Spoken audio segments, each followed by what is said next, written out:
Mate. We're live. Gatesy? My internet's not the best down here, so I'll apologise if it's. Hey, Oh. what? We're live, mate. Can you hear me, Gates? I think we're having trouble hearing you, Gatesy, as well. Yeah. Anyway, my internet's not great down here. I got to tell you. Oh, he's got the peach internet. It's not the best. You've got peach internet today, yeah? Is that your? All right. Okay, so. Oh, yeah. am I still with you? No, Clive. Clive, you can start the show off with the. All right. Okay. Thanks. Ah! All right. So we're all happy hammers today, I think. What could possibly go wrong? Well, it's only live TV, isn't it? So let's not worry too much about it. But so we've got. Like I say, the internet's a bit whatever. So we're flying by the seat of our pants, boys. But yeah. We're free. Okay, so we've got a very. Very probably, Clive. Very probably. We've got a lot of happy hammers at the moment. Probably 60,000 of them walking out from the stadium, plus all of us that couldn't get to see it, or couldn't get to the stadium. So anybody that's in the chat now, just give us an idea of how you're feeling, and give us some other things that you want us to talk to you about, because we don't want to just waffle on about what we think of the game. We want to know what you think as well. All right, Gatesy, over to you. Oh, go on. Yeah. No, Gatesy, if he's can, and then I'll just read the comments after. But I don't know how far behind he is. Gates, can you hear us? Oh no! Oh no! I think we've completely lost Gatesy. Right, let me read out the comments, and hopefully some more people join. So Hammerhead says, "Evening, lads. Big up all of you. I can't believe it. Absolutely buzzing. Big up Peach. Big up West Ham. The West Ham family. I got a song. Is that meant to say I got a song for you? For you. Yeah, I think. Got a song for you. All right, and maybe it's in the next one. Okay. Peach is in the house. Oh, what a night. Late October, we bashed the Spurs 1. Then we beat them both man clubs in a cup run. Late October, what a night. Oh, I get a funny feeling when Moyes in control. Okay, what song is that? What's the Oh, what a night. Late September, okay, right. back in 63. That one. Okay, so I know the song, but I don't know the song. Excuse my singing. It probably wasn't very close. That's all I know of that song is Oh, What a Night. Yeah, about well that. Done, Hammerhead. Well done. Yes. So, Budgie, can you sing that in the tune of that song? What he's written there? No. No. No, definitely not. I'd love to. Oh, God, no. I can't read it well enough. I haven't got any glasses at the moment, so. Gatesy! Peach. Can you hear Gates is back. Can you hear us, Gatesy? Okay. Right. Let me just get through the comments. All right, go. Words and pictures. Good evening. He says, Preacher Man. Internet's not great, boys. I got to say, internet's not great, so I don't know how much of this you're getting. We heard you say internet's not great. Yeah, we heard you say that straight up. No, he's internet. Wally World. Yes, this Wally, internet, honestly. Kent Coastline, it's beautiful, but the internet's not so great. You got the peach internet.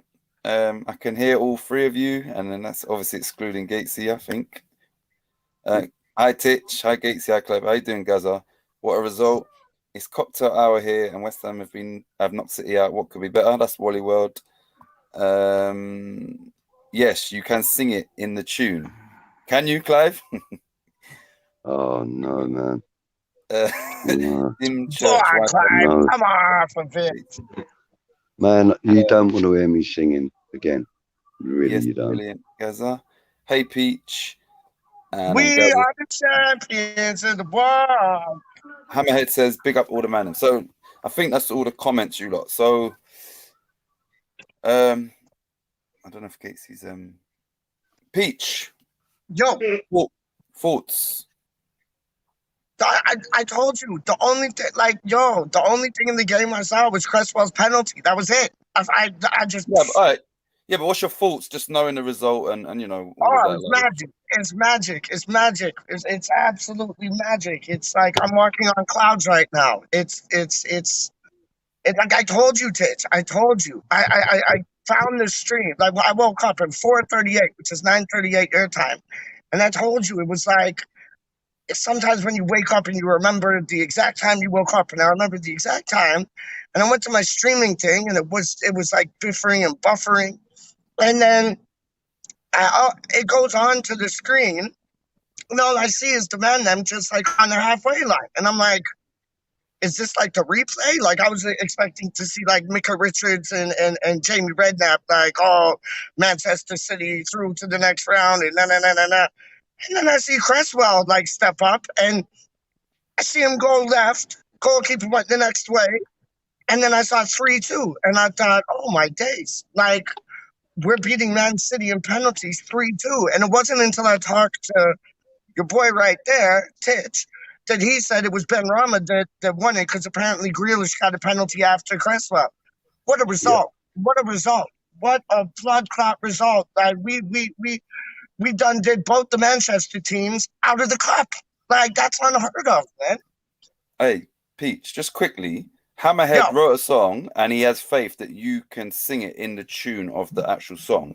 So the lyrics are on the screen, and the song tune goes to the song What a Night. No, see, I can't. Last October, we passed the Spikes. Then we beat both Max clubs in a cup run late October. Oh, what a night. I get a funny feeling when Moyes is in control. Hope you like the Clive would be better at that to me, dog. Clive would be better than that to me, dog. Clive, you know what Clive's response was? Oh, what a night. I know the song. Yeah, that's all. Do you know, do you know what, Titch? Do you know who I know would be able to sing that song really, really well, and everybody would love it? Harry Kane. Oh, Harry. Oh, you know what? You know the worst thing is I don't know the shoot. What a show! I would have done. Go on, Titch, run it. No. You know what song we should be singing? Benrahma. Oh, Jared Bowen. Michelangelo. Hope your hammies don't go. Something like that, yo, run it. Big up Charlie boy, big up Frankie boy, trust me. All right, Pete, you probably ain't seen this. I'm gonna right. Good evening, Roy. Hello, lads. What a result tonight. What a result. Wally World, yes, Benny locked up with the final pen. Hi, Gaza. Harry, go on, Harry Kane. Hi, Peach and Co. How are you doing, Pete Chapman? And Titch, don't know Jersey Boys. Is that who sings that song? Jersey Boys? I think so. It's that stripper movie, isn't it? It's like a Chippendale movie, isn't it? All right, just quickly, you lot, because I know Peach likes to play the videos. Peach, you ain't seen this. So I was watching Charlie Walsh's watch along, and he's had the most viewers and the most likes, I think, since he's been doing it. But you know, I just done a tiny little remix of I saw it. You know, I saw it. It was dope. My phone kept freezing, but I saw the gist of it. It was dope. What, the remix or the original? I done two. No, it was like 11 seconds long. It was 11 seconds long. I done a little remix. Okay. Let me just play it so you lot, you know, some of you might not be familiar with this song, Man's. Yo, but first off, I know we're talking to the chat, but Titch, how are you doing, my friend? How are you doing, man? You all right? You enjoying it? Yeah. Clive, what about yourself? You're good? Let's play. We're going to play this and then we'll come back. Only 16 seconds. Brand new.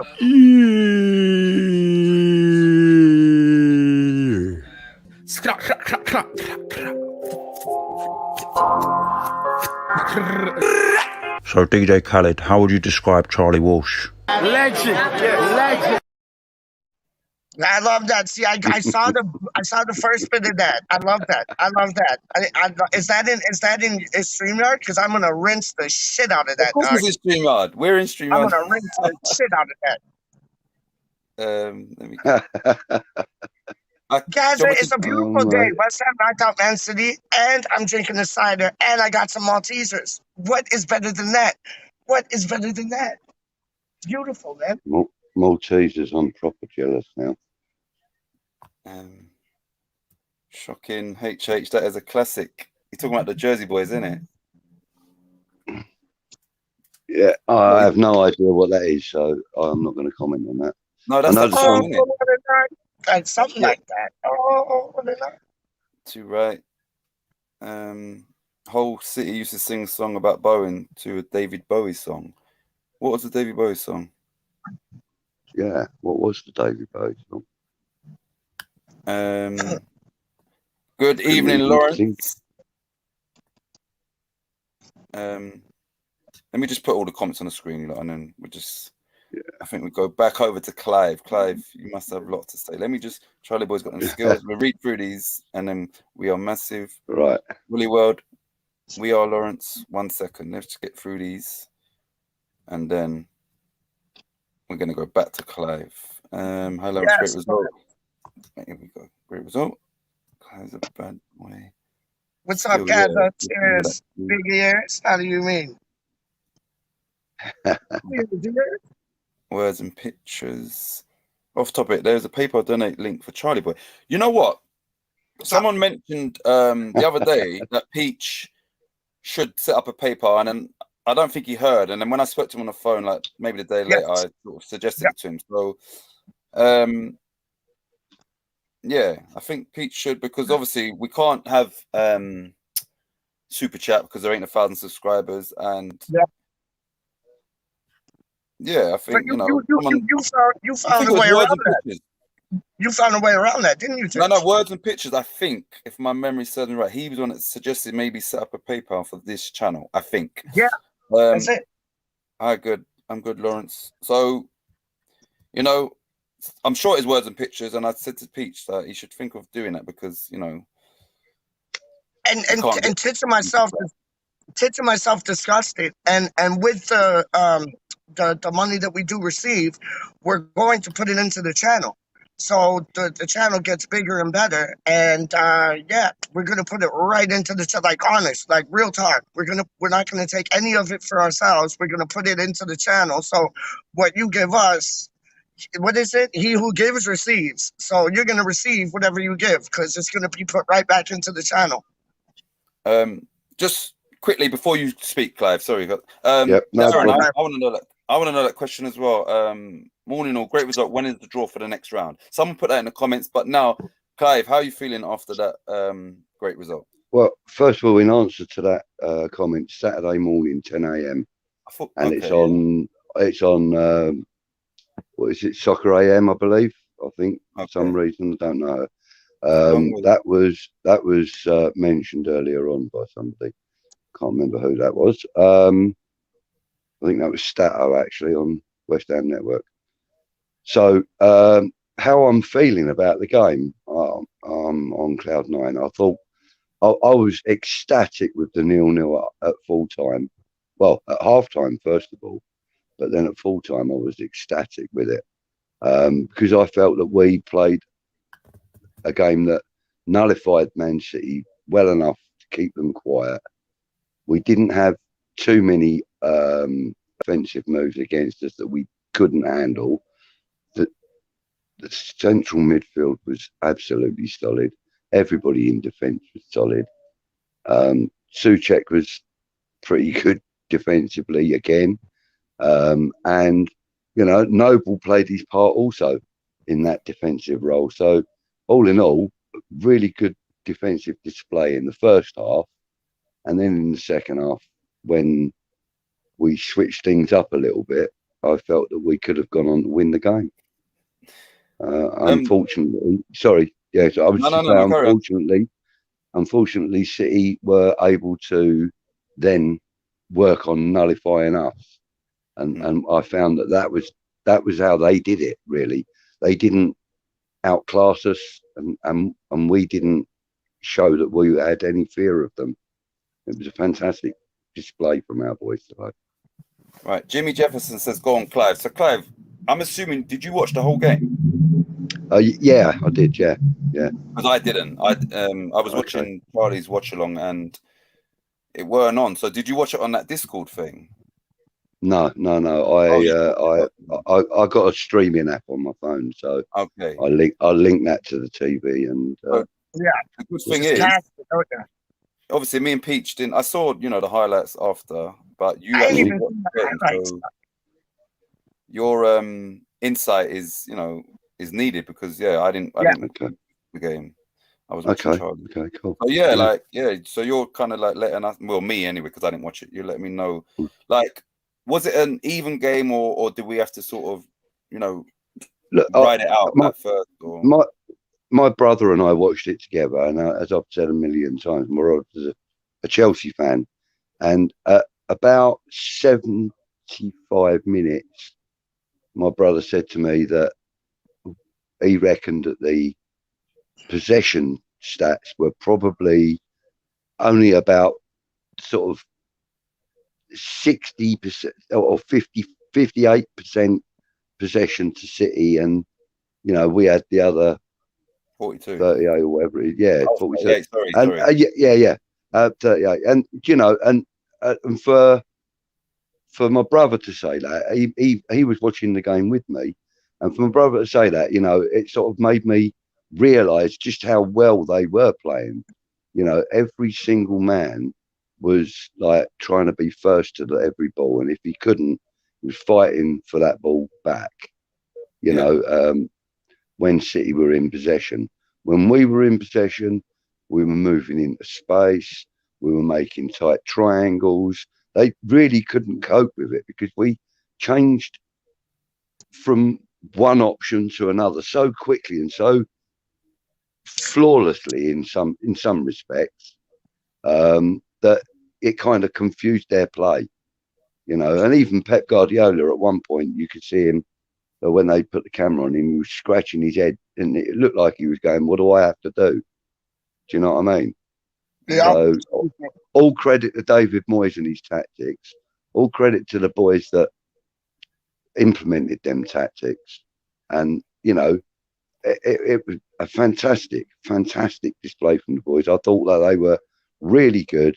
Probably Areola's had his 4th clean sheet now. I mean, come on, that's fantastic. Is that 4 out brilliant. of 4? Yeah, 4 out of 4. Yeah. He's not conceded a goal in a West Ham shirt. Good evening, Crazy Cole. Crazy Cool in the house. Oh, cool. Crazy My cool. word. All right, so Budgie, I'm going to go through the lineups, and because I think that's quite key to the result. Now, really and truly, if you exclude Palmer from City's starting lineup, everybody else in there, including Nathan Ake, you could easily see them starting the Premier League game.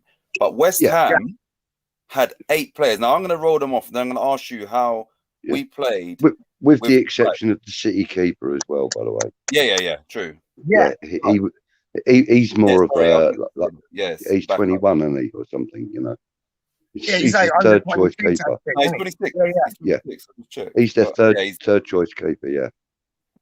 All right. So on our Premier League squad, I would have to say these are the 8 players that wasn't playing. Right. We didn't have Fabianski. We didn't have Soufal, and I'm talking about starting line. We didn't have Soufal. We didn't have Zuma. We didn't have Ogbonna. We didn't have Rice. We didn't have Bowen. We didn't have Fornals. We didn't have Ben Rama, and we didn't have Antonio. So how have we gone toe to toe with City, and they had their second? That's not even a second team, but how have we done that? And a clean sheet. Yeah. Well, the way we've done it is, as I said, the tactics employed during the game. We were quite adaptable with our style of play today. I felt, that there were obviously some certain key members of the team. Wait. Sorry. I'm so sorry, buddy. Can we get Charlie Walsh in the chat? He's in. No, can we get him in the stream? Charlie, Hold are on, you let up? me Running. put Hurry the up, thing. Budgie, sorry. Keep going on, My Clive. bad, I'll do sorry. 2 I takes. don't like I'll doing do that. 2 takes. All right, okay.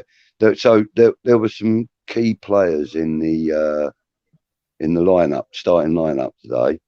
First of all, Areola.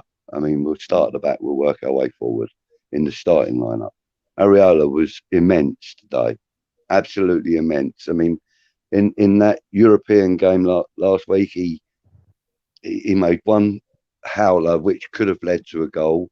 Fortunately, as we've said before, the ball went wide. But today there was none of that. He completely commanded his box. He was quick with his distribution. He was precise with it, and it all in all, I'd give him a good 8.5 out of 10 because he was really good today. You know, and other key players that I felt were really important today was Issa Diop. He was very good. He had a good game. One or two small times when you felt that he could have done better, but all in all, you know, a good solid 8 today, I think, for myself. And also Creswell was absolutely immense again. He got a knock on his left ankle. I feared the worst. You know, he manned up, he got up, he, you know, ran it off and continued to perform. So Creswell, brilliant, you know, absolutely brilliant today. And I thought Matt Soako had a good game while he was on. Yeah. He didn't really make any mistakes. You know, he was quite solid. And, you know, he got the ball where he needed to get the ball. So I thought he had quite a good game as well. Vlasic, not so much so. He hasn't really shown me yet why we paid 30 million or best part of 30 million for him. But I'm pretty sure he will come good because he's not playing his game, I don't think. I think that's what his problem is. He's not playing his game and he needs to adapt to our game if he wants to get in the starting lineup again. Who's that? Who's that? Vlasic, Clive? Yeah. Charlito! Charlito! Wait. Charlito! Wait. I know, but I get hype when this man's on, dog. Wait. Have you finished, Budgie? Yes, mate. Yeah, go on. Right. I was going to say hello to Charlie myself. Right. I'm Please, sorry, you buddy. say. I just get hype when this What I'm man's going to on. say is, before Charlie speaks, not only did West Ham have... No, listen, before he speaks, play the remix. Play the remix before I he will. speaks, dog. Let me just, you know, introduce Go it. on. Before, not only did West Ham have a great night tonight, Charlie Walsh had a great night. His live stream was banging. He had crazy attendees, crazy likes, and, you know, to top it off, West Ham knocked Man City out of their own cup. So, in honor of the legend, let me just play his little Top Man lad City things, remix. dog. Top Look at lad his head.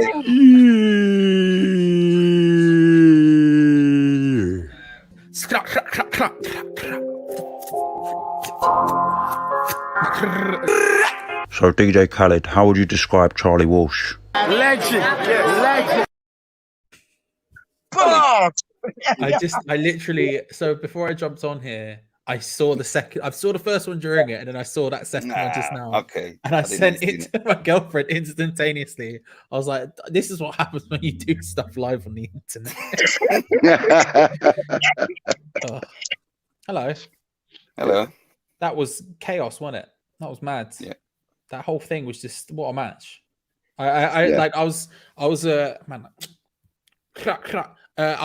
agreeing with everything you were saying now. I thought we were absolutely perfect. I was saying during the watch along, like all it would have taken was one goal, like at Spurs. Similar thing, how like we weren't like fit and firing on all the cylinders up front or anything like that.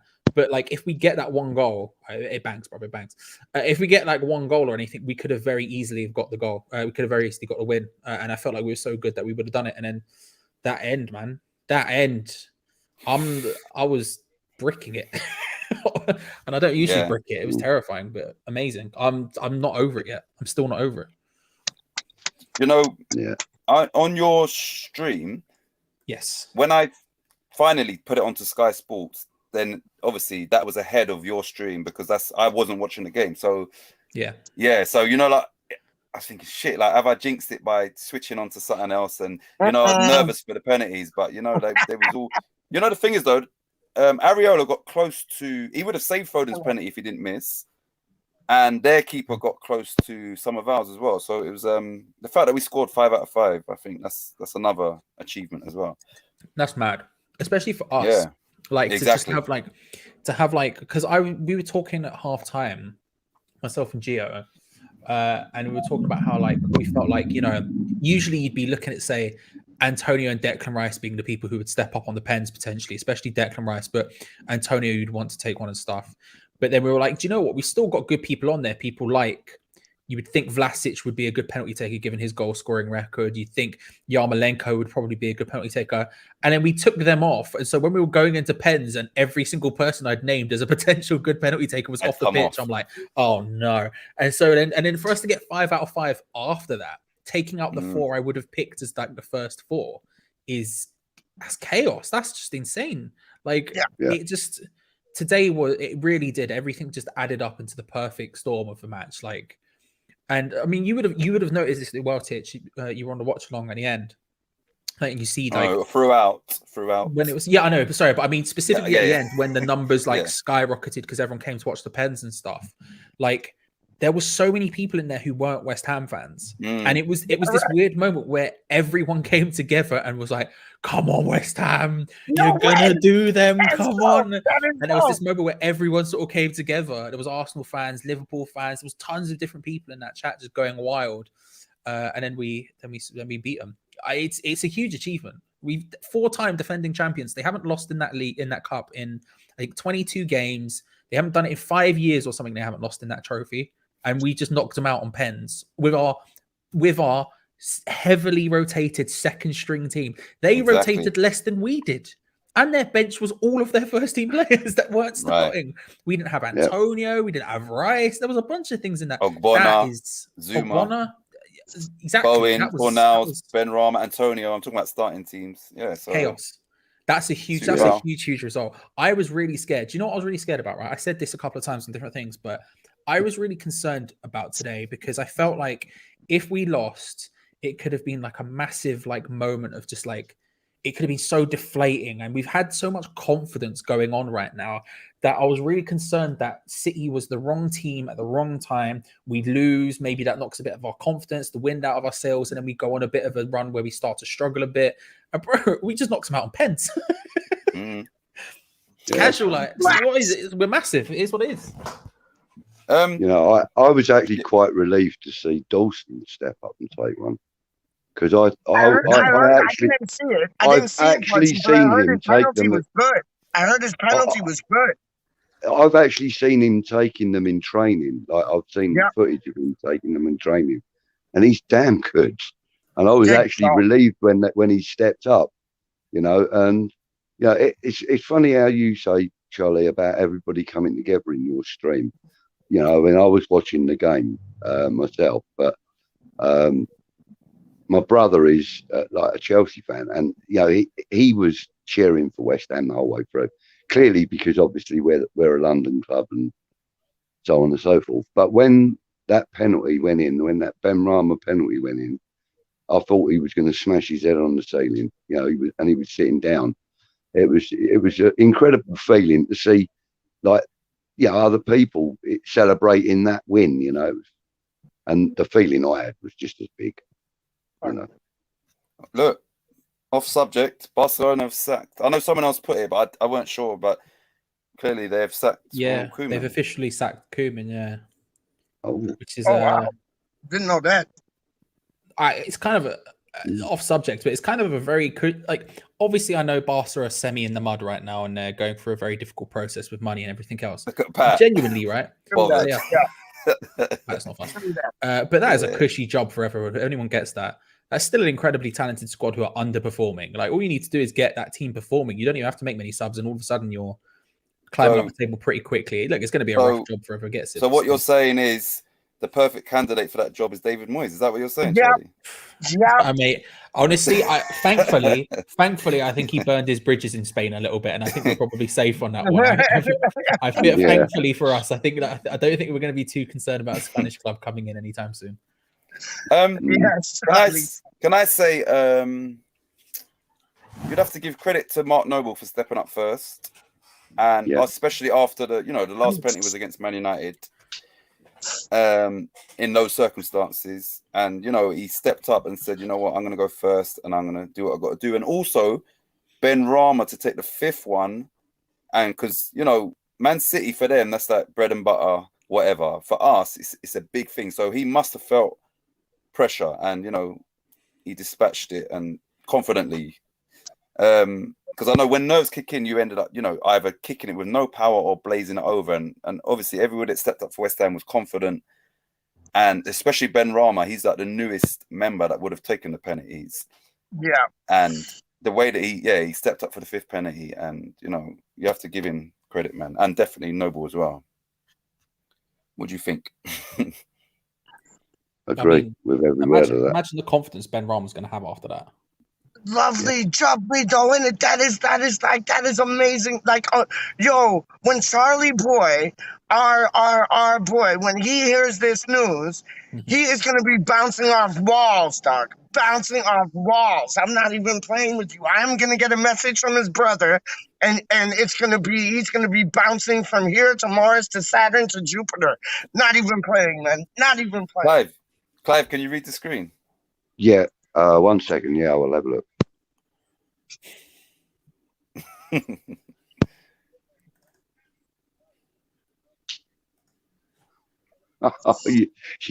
Yes, Pat.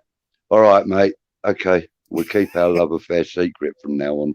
Peach is catching flies when he's reading. Yeah. You know what, mate?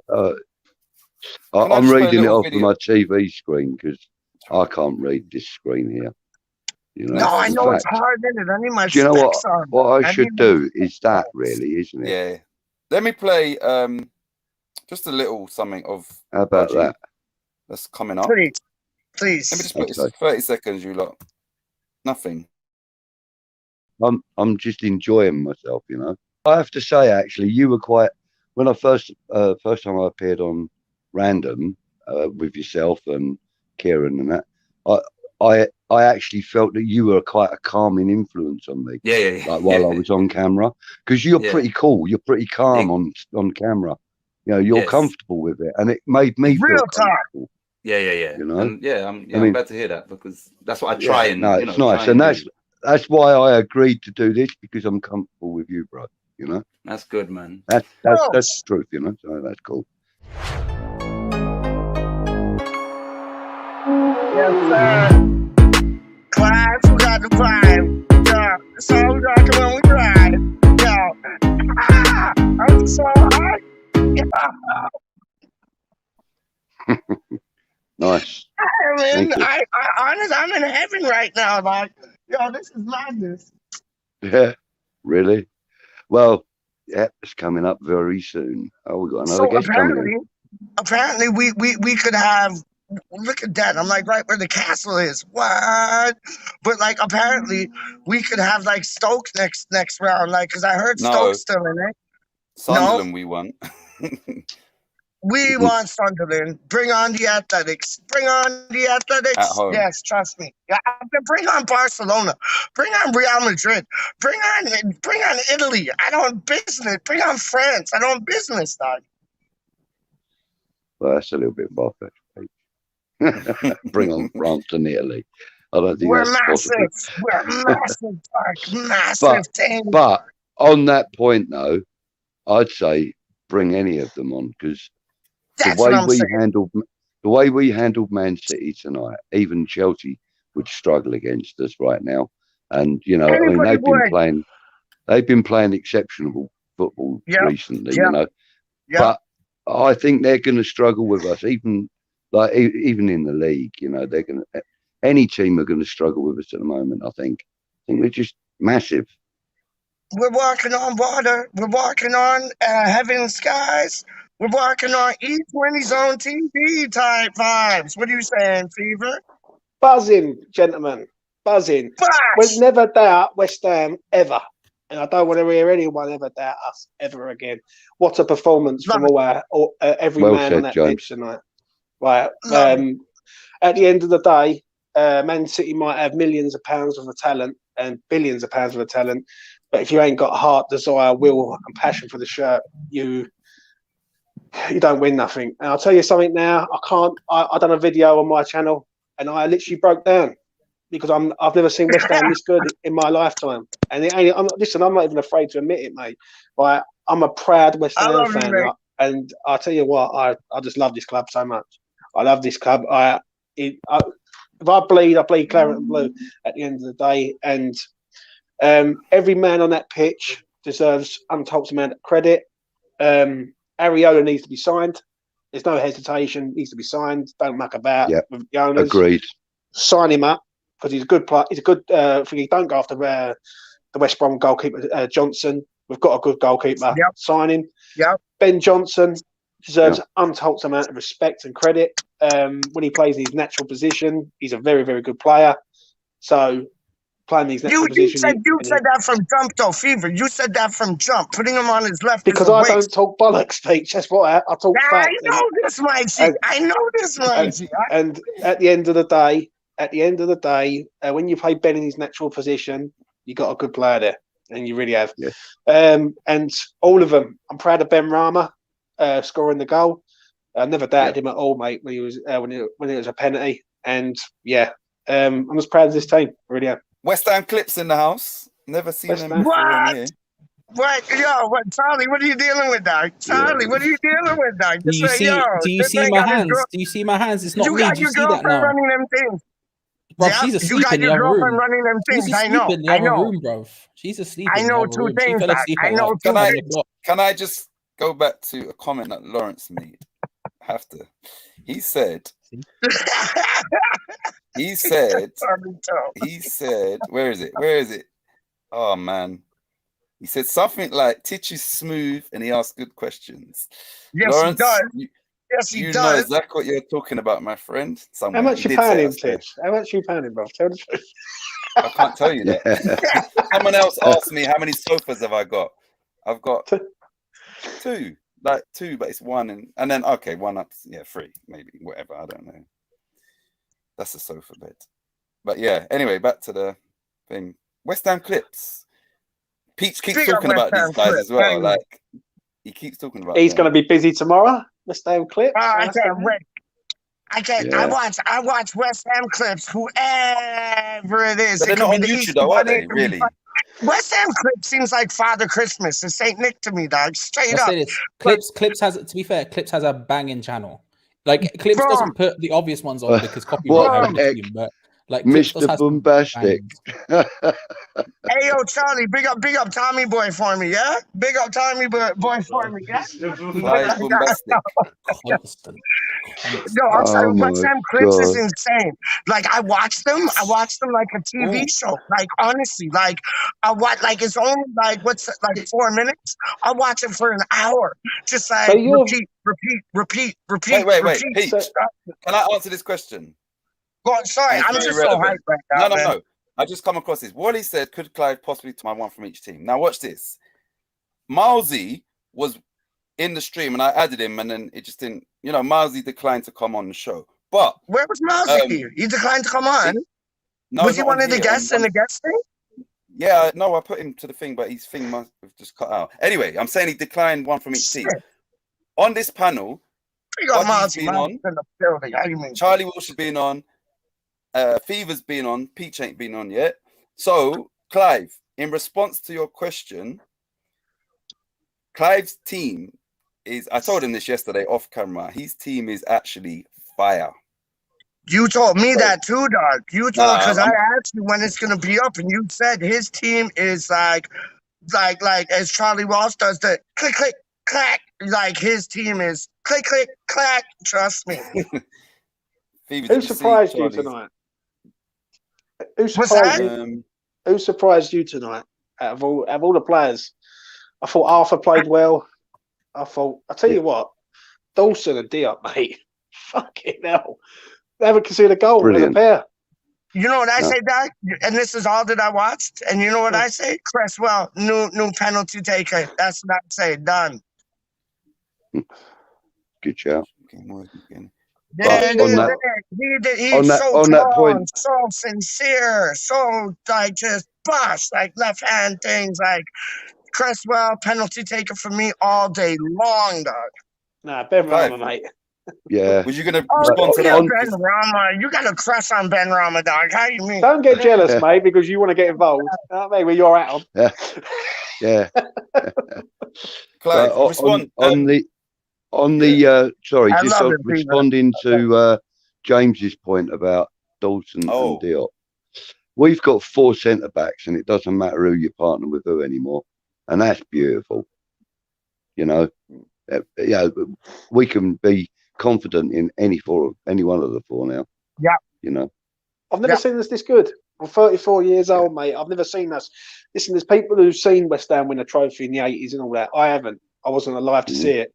I've never seen us this good. I've seen us get relegated twice, promoted twice, and I've never seen us at a level where I believe we can beat anyone on our day. Brethren, hold on. Let me show you this. My father, right? He was born in 1940, blood clot 2, dog. Like Second World War things. He's seen the 66 thing. He's seen the 80s thing, the 65. He's seen all of them things, dog. Let me show you this. He says this is the best West Ham squad that he's ever seen as a squad. And do you know what? The exciting thing about the whole thing is we're going to get better, because when we start adding a striker to our mix, and then a left back to cover Cresswell, and a winger on the other side to cover Fornells, then you're going to start seeing a West Ham team that can blast teams out the ground with ease, basically. Do you know what I mean? Who would you like to see us get in as a striker, James? Someone who can score goals, mate. If you want me to be Origi? honest, I'll take Origi. If I had my way, I'd go and put in a big bid and go and get Ivan Toney out of Brentford. Yes. I think Great he's shout. class. I think he's class. I think he scores goals. He makes goals. He's a replica of Antonio. Go and get him. Go and get him. There's other players out there who we can go and get. There's a few players in France who are quite decent. Let's hold on. Let's pass this around, dog. Let's pass this around. Like Charlito, who would you like to see come in, Mike? As a first striker, who would you like to see come in, dog? The thing is, look, I would love Ivan Toney, but I just don't think it's going to happen while they're still in the Prem. Like once if they get relegated, then I think it's a totally different story. I think all of a sudden he's very, very, very available. But in January, for example, I don't think it's possible. Maybe, but actually, even if they did stay in the Prem next summer, he'd still probably be somewhat available. But I don't think January is the time for them to sell him probably. But he is like my ideal guy. Like let's not get it twisted. Like if you said to me ideal world, who'd you get? I'd be like, bro, you roll up, you get Ivan Toney right here, right now. Outside of that, do you know what? Origi's a great shout. I think Origi's available. I think he's available for probably about the right price. I think he's the right age. I think everything. I really like Origi as a player. I think he gets sort of like, I don't want to say put down, but it's because like he's not Firmino and he's stood next to like legit like world-class forwards, and so it's a bit difficult, you know. It's not really like something where he should fairly get criticized for. I think actually you look at him and he would work incredibly well on our team. That, or we back my beef and we get a boy like Glenn Murray out of retirement and we play some big moves and big plays. Do you know what I mean? Let's go, big Glenn Murray back. Let's go. I think we've got to get someone who we know and we trust who can do the job in the Prem. Like, I don't want us to go and get a player out of somewhere in like Russia or in Holland or something where we have got no idea what we're getting and we just don't know. Do you know what I mean?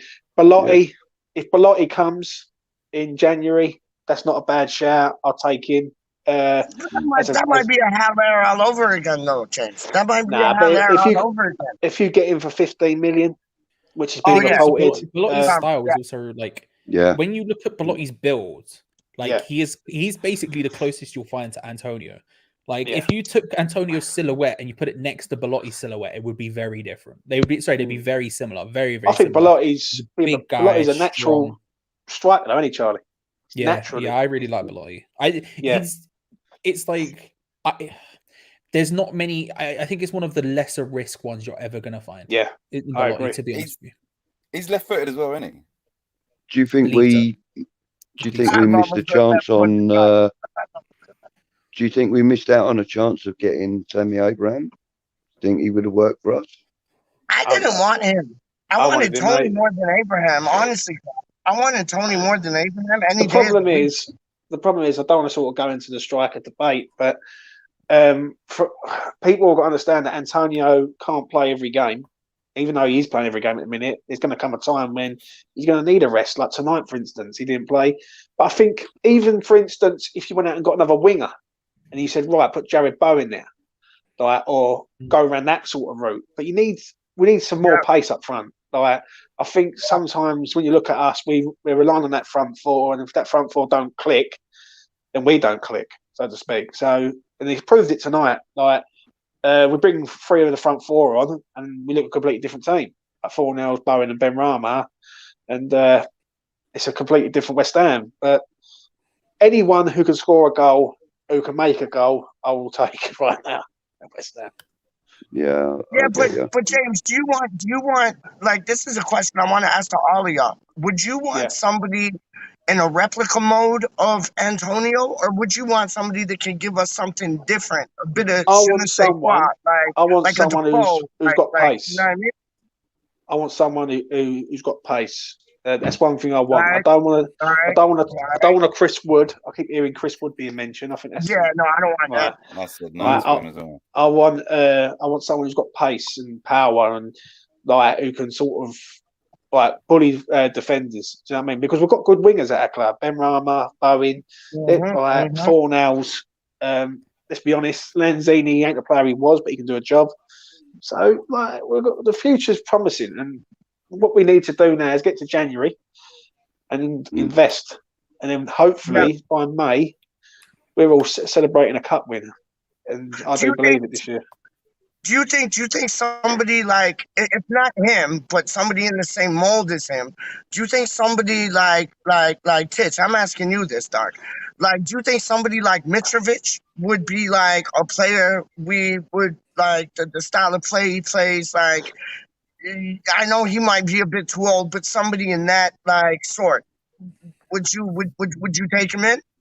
Before I answer, I need to say to people in the chat, you lot know I like to respond to all the comments, but clearly if there's 5 of us in here, it's quite hard. That's why I'm just putting them on the screen. So it's harder when there's people. Mitrovic, if his mentality is right, he works hard, he's tough, he scores goals. He didn't do it so much so with Fulham this time around, but he wasn't always in the squad. So, you know, if we was showing interest in him, I wouldn't be like, well, what are we looking at him for? Like, you understand? I wouldn't. I'm more like, I want to know who we're interested in, and then I'll make my judgment rather than just, you know, you understand? But someone like Mitrovic, I wouldn't turn my nose up at that, especially as a backup striker. I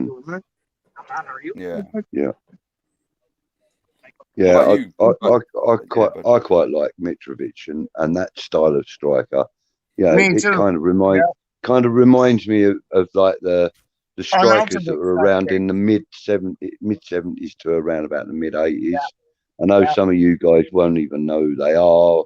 Wouldn't have seen them play, but that was very much the style of a striker around about that time. You know, you had your likes of your Ian Rush and people like that during that sort of time, and you know, it was that style of striker. You know, they waited on the ball. They didn't really track around too much, you know, outside of a certain zone. They played more of a zonal game back then. Strikers did, you know. And Mitrovic is very much in that ilk, you know, in my opinion. But, and that lacks in this game these days. You know, there aren't many players that play that style of football, and you know, it was always quite useful because you would have a striker, you know, completely commanding his zone, and more often than not, you would have 2 defenders marking him, leaving other players available to move around, you know, and that's what Mitrovic could offer at the right age, of course. I agree with you. Yeah.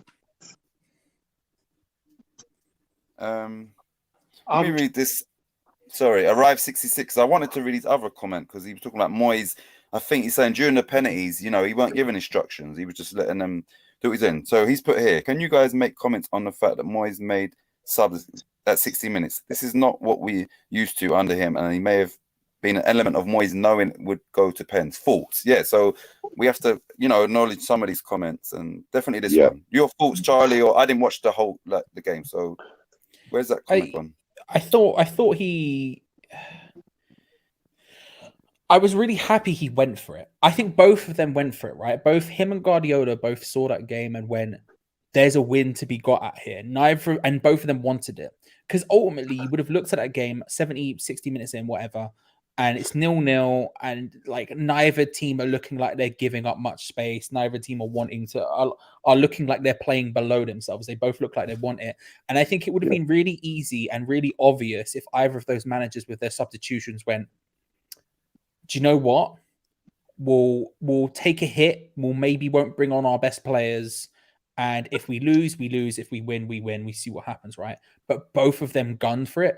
Both of them stepped up. Guardiola brought on some of their best players, and Moyes did. And I was really surprised because when I looked at that bench, one of the things that I was concerned about before the match and at halftime was our bench was nowhere near as strong as theirs.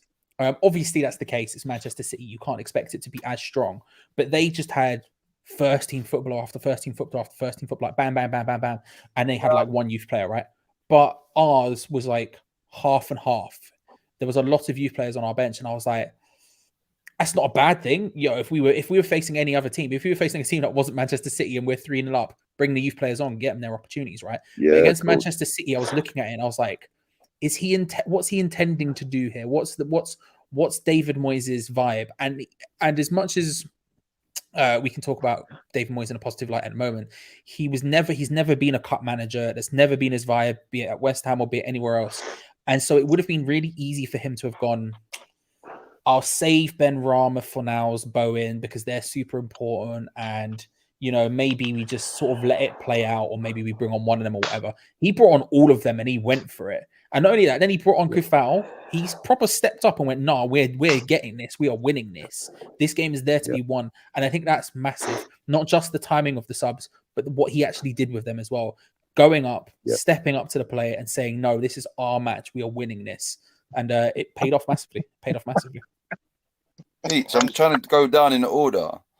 I know, I'm fucking with you. I know, I'm fucking with you. You know what?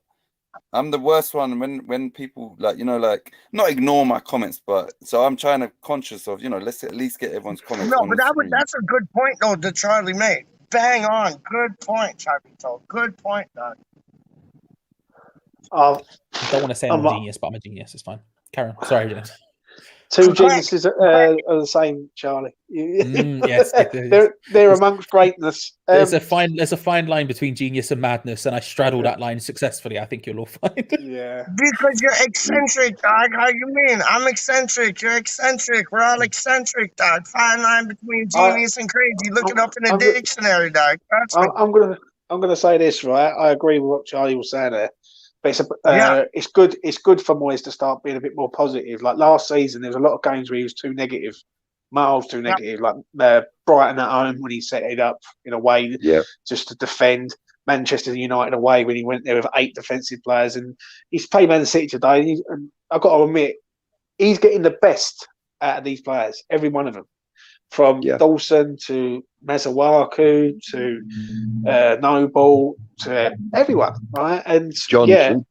But you know what, Ben Johnson, I've always known he was a good player. I just thought he was given a hard time because of the position that he kept being put in. When you're shoehorning players into different positions, it don't work, and it's like square pegs and round holes. But he done well today, Moyes. He done well. He's a phenomenal manager. And I spoke on a different platform before I come on here.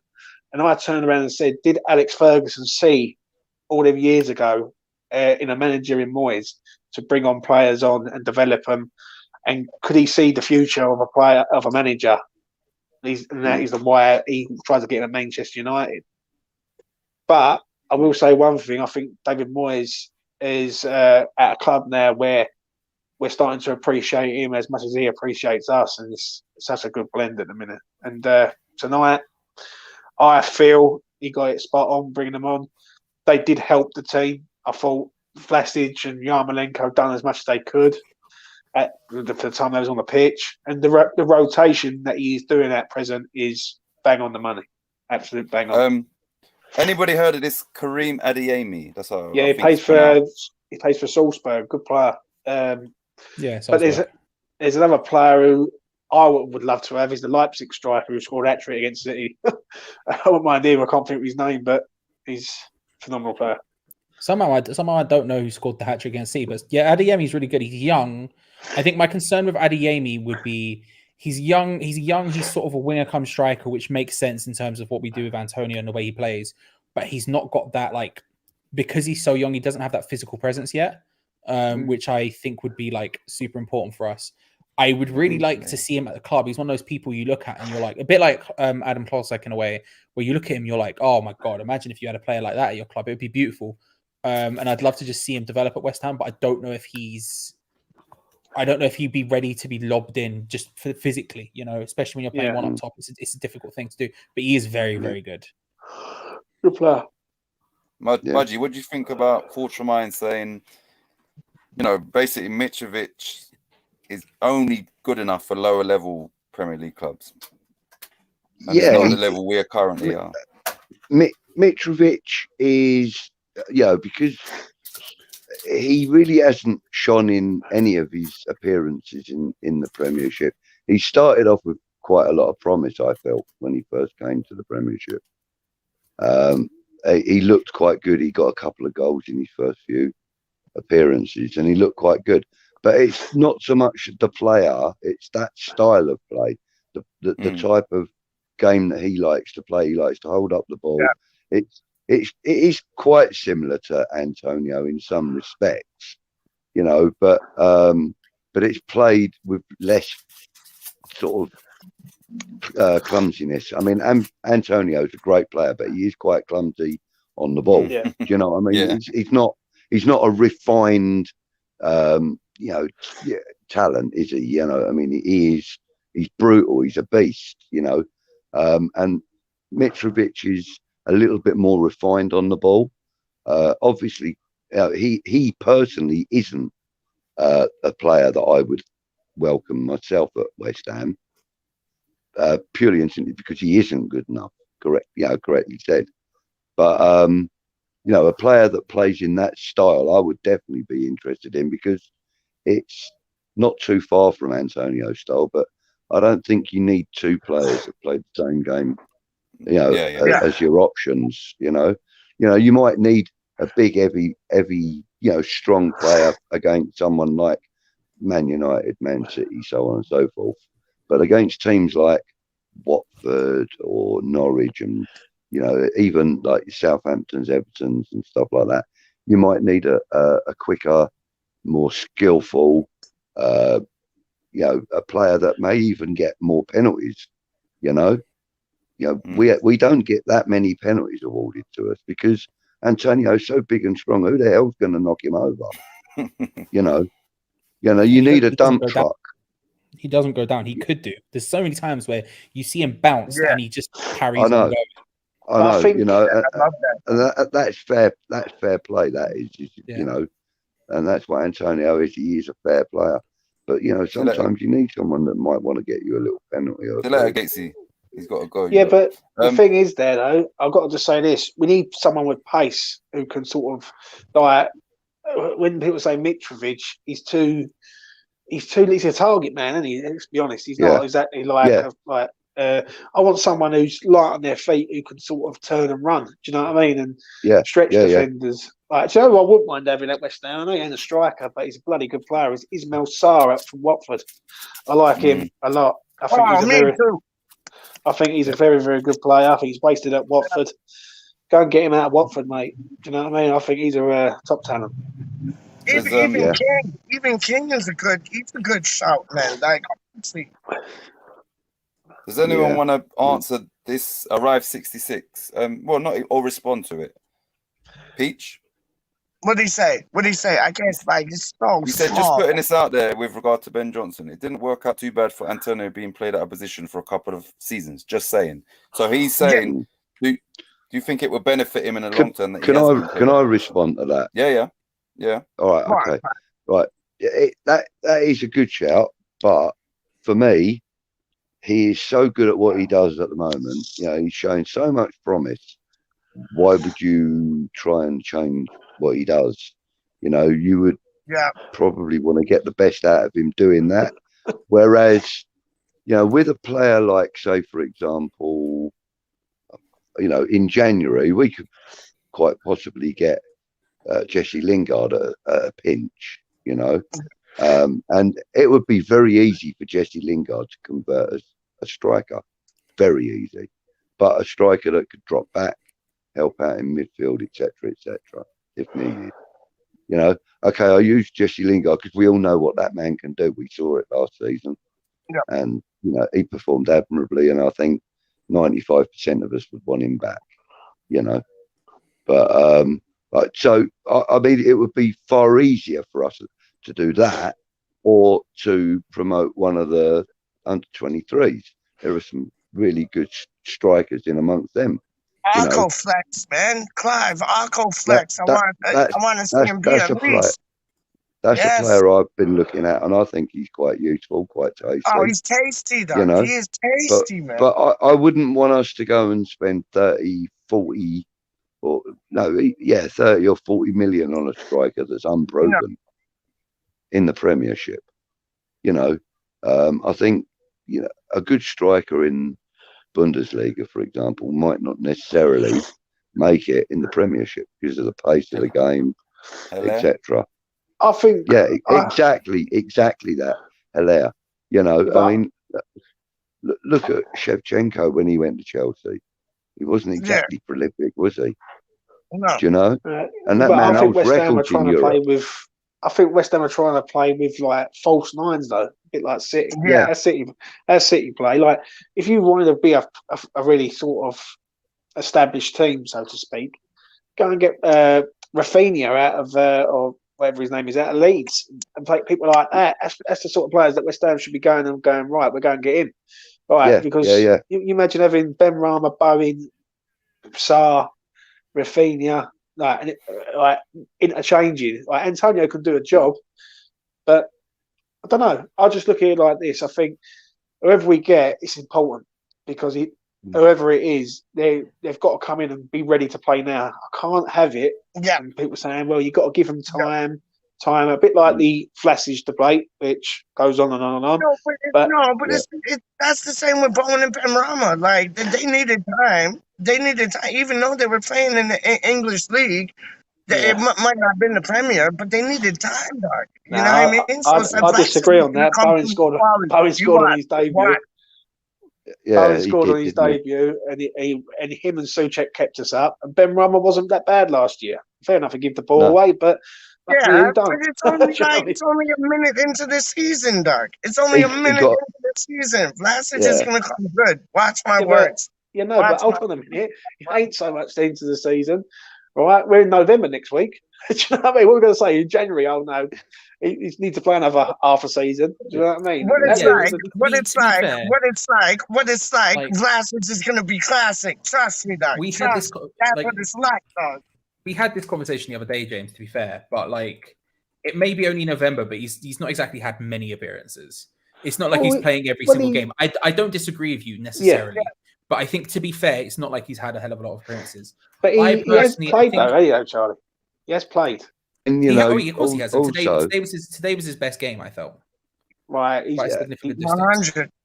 Like, the way I look at it is, and I don't disagree with you, because me and you've discussed it on my channel, right? What's the channel name again? One more time for the people. The greatest of all time. G20's on TV. Now, listen, at the end of the day, we discussed it on my channel, E20's own TV. And E20's on TV. If you don't know now, you know. E20's on TV with the one and only, Fat Boy Feeb. How you mean? Right, and I turned around, and I agree with you, what you're saying, but and this is the argument I have. Have we spent 33.5 million on a prospect? Yep. Do you know what I mean? Or have we spent it on a player to come in and do a job if one of our players go down? Like, it's a bit hit and miss, isn't it? It is, but at the same time, talk to me in May, dog. Actually, Clive, you go first. I've been talking a lot. No, you ain't. You go Well, first. I realised you were about to say something, and I spoke over you, so you go first. Thank you. I was just agreeing with what James said. You know, do we want a player that can do the job, or do we want a prospect? Well, I think it's a bit of both. I think, Yeah. you know, I think David Moyes has seen something in him that we obviously haven't, or, you know, his staff have seen something in him that we haven't. And it's just, we've seen David Moyes bed players in slowly before, you know, Benrahma, Bowen, you know, we've seen him bring players in to do a job straight away. Okay, Lingard was alone, but, you know, he did that. Kurt Zuma's come in, he's plugged in, he's plugged up a few holes. So, you know, I think that David Moyes has got a player in that can do the job, but I think he wants to bed him in gently because it's a brand new league for him. So he's got no experience of the Premier League. And you know, all right, he's had a couple of minor appearances, but he got a start today. I think, isn't that his first start? It's his first start. Who Yeah. Vlasic you're on about? Yeah, it's his Yeah, first yeah, start in since. Well, he played against Genk the other week. He hasn't played in the Premier League in 3. He hasn't got on the pitch in 3, and obviously he played against Genk. He played 80 minutes. So did he start against Man United in the last round? He played for 60 minutes and got subbed. Oh right, okay. So it's his second start today then. Third start. In the League Cup games, he started. In the Prem, he started against Manchester United. He come on as a sub against Southampton. He come on as a sub against Leeds, and then ever since the substitute appearance against Leeds, he hasn't played a single Premier League game since Leeds up to Tottenham. So obviously David Moyes is working with him, isn't he? Or his boys, his backroom boys are working with him to get him ready for the Premier League. Right, you can close it, Tom. So, you know, I think, you know, we all sort of say it, we got to have faith in Moyes, and we do have faith in Moyes. You know, it's a lot of money for a player that isn't being an initial impact, but you know, like you said, if one of our other players goes down, James, you know, can he do the job? Well, did he do a reasonable job today or on any of his other appearances to show that he can do that? For me, not yet. For me, when he played against Man United on his home debut, when there was no Antonio, I thought he was poor. He's played well in Europa, I'll give him his due, but for 33.5 million and a player that we've signed instead of a striker and a left back, I mean, he should be playing well. Let's be honest. I know, like, you can't go on the price tag, but you've got to do something to justify it. Like, do you know what I'm saying? You've got to go, you know what? I've arrived at West Ham. I mean, a big club now, because West Ham are a big club now. I think people got to understand that we're a big club. We've got to stop acting like a big club. And I do think, he's got time, but I don't think we've got time with him, because I think we're lucky at the minute that Antonio's not gone, and none of our front four. Like, if you look at West Ham's starting 11, it's very, very good. Like Zuma, Bonner, Cresswell, Kafal, or Ben Johnson, Souček, Rojas, front four, Ariola or Fab. That's a pretty good starting 11 that would beat a lot of teams in the Premier League. But when you look at our bench, it's very light, and we've got a lot of defensive players there. We need a striker at this club, and it's important. Do you know what I mean? So, hopefully, don't get me wrong, he wears the claret and blue, and I support him through and through. But I want to see something, and he's playing okay in games. But there's going to come a time when we're going to need him, because when Benny's not here in January and he goes to the African Cup of Nations, then he will be called upon, and that's when we're going to need him most. Yeah. I mean, the thing is, with Benrahma going to the African Cup of Nations, it also opens the door for other players to play his position anyway, doesn't it? You know, so Vlasic isn't really going to be. I don't think he'll be covered for Benrahma, personally. Because Benrahma likes to play out where he likes to play Benrahma out on the left. And Vlasic is more central, isn't he? Yeah, but what it is, 4-0 will go left because he covers Cresswell for the work rate. Bowen will Yeah. go right because that's where he plays. And Benny plays as a 10. And if you take Benny out and put Vlasic in, it's like for like, isn't it? So I suppose, yeah. for me, I think he comes in ahead of Lanzini, or he should do. Let's be honest. For 33.5 million, if Lanzini's getting in front of you, then there's something wrong, isn't there? Let's be honest. Charlie, Well, yeah, what do yeah, you? but then, sorry, go on, carry on. No, I'm going to ask Charlie what he thinks of Vlasic so far. So far, he hasn't justified his price, but it's one of those things where I think I'm always of the opinion. I said this to James on eZone 20 TV that I feel like it's one of those things where I never judge a player by their price tag because I always think the price tag is just how much it is to get the player through the door. You know, if we look at say, I don't know, look at how would I word it? Where is it? I got to do this. Affers is in the building. Affers was saying that we were going to get slapped tonight, and Affers, we didn't, bruv. Stick with FIFA and get off FIFA. That's what I feel like. You look at Vlasic and you'd say that he's an incredibly talented player who doesn't suit the system right now, and we have to figure out a way to find him a way to make him suit the system. And I don't think. Look, if I'm to give the club the benefit of the doubt, I would say they have some idea of what they want to do with him, and that's why we bought him in the first place. Yeah. I don't know how true that is, but I'm willing to give him the benefit of the doubt, given everything that's gone on at the moment. That that is the case. I think you look at it and you say the raw talent is there. Where does he fit in? And as I was saying to James as well, I think it's difficult when Ben Rama is sat there playing as well as he is at the moment, as well as the other forwards in general, because you can't put him in. And I don't think you should as well. I think as much as I want to see, as much as the FIFA whatever player inside me you want to call it thinks, right, you sign a big player, you lob him in, and it goes perfectly. It doesn't work out like that in reality. You do have to pick and choose your moments. And I think with Vlasic, we're waiting to see what happens. I think the African Cup of Nations is probably going to be I won't say the make or break because I don't think it's break, but I think it could potentially be the making of him because he will have to go in. He just basically will. We're going to have a lot of games. Even if you do pick Lanzini ahead of him, you're still going to have significant other amounts of games the way we're going with Europe and cups and everything else to where there will be enough. So we'll see. So, but I think he has all the raw talent. I got my opinion, and it's this is why I've brought up this comment.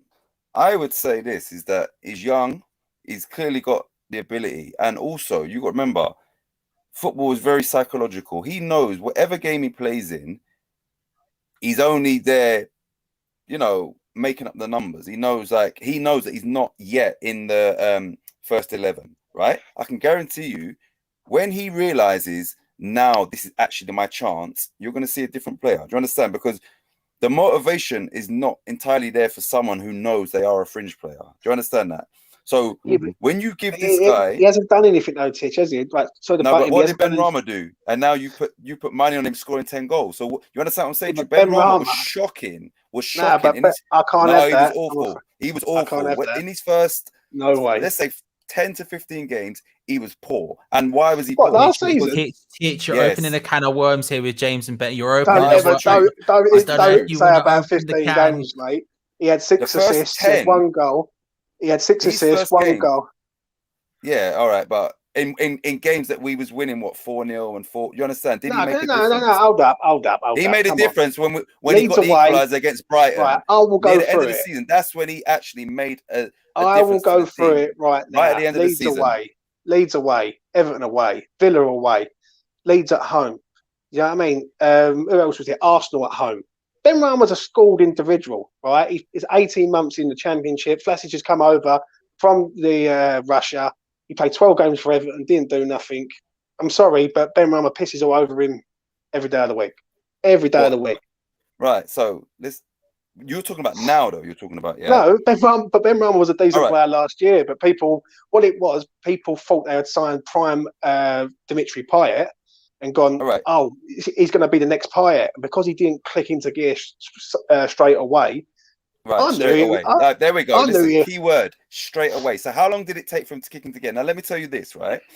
Don't you? And I said this last season. Ben Rama knew, because Lingard was there, he is not a starting player. So like I said, I go back to my initial comment. When in your head, when you realize whatever I do now, I'm not part of the starting 11, your performances are not going to be at the optimum. Now that Lingard's gone and Ben Rama's starting, we're seeing a new Ben Rama. So I'll go back to my original point. Titch, you're telling me that Vlasic is going to become the next big thing. Whose position? No, I never once said that. That's your putting No, words in come my on, mouth. boy. I never You're said saying he's gonna be the about next Benny, big thing. so now you got to back up what you're saying, brother. Right? He ain't going to take Bowen's place because Bowen's right hand side. Everyone loves Bowen. He ain't going to take Fornals' place because everyone loves Fornals. He's like the West Ham son. Antonio's the only striker. I'm going to let you finish. You know why? Because you're contradicting yourself. I'll tell you why. We all would argue that if you compare Leicester's squad to West Ham's, they've got a much better squad than us. What does that mean? That means that they can rotate people. That means that no one is guaranteed of their place. If on your hypothesis, if everybody knows my place is assured, you don't get the best out of a team have by three everybody strikers, knowing. But let's have 3 strikers. We've got 1. Right, exactly. But that tells you they've got competition for places. How can we progress without? So he's not taking no one's place. If he's playing better than Bowen, he starts. If he's playing better than Ben Rama, he starts. All the top. You don't play FIFA, do you, Titch? Tell the truth. No, I don't play FIFA. I don't play FIFA. I coach. Or Championship Manager or something. No, it seems like everyone I talk to. I don't play no computer. Right, thank God for that. I don't have time for that. So what I'm saying is this: is that when he realizes that actually my performances could potentially get me in the starting 11, we'll see a different player. Same thing with Ben Rama, same thing with Fornals. Fornals was really bad for maybe a whole season with us. And now look at him.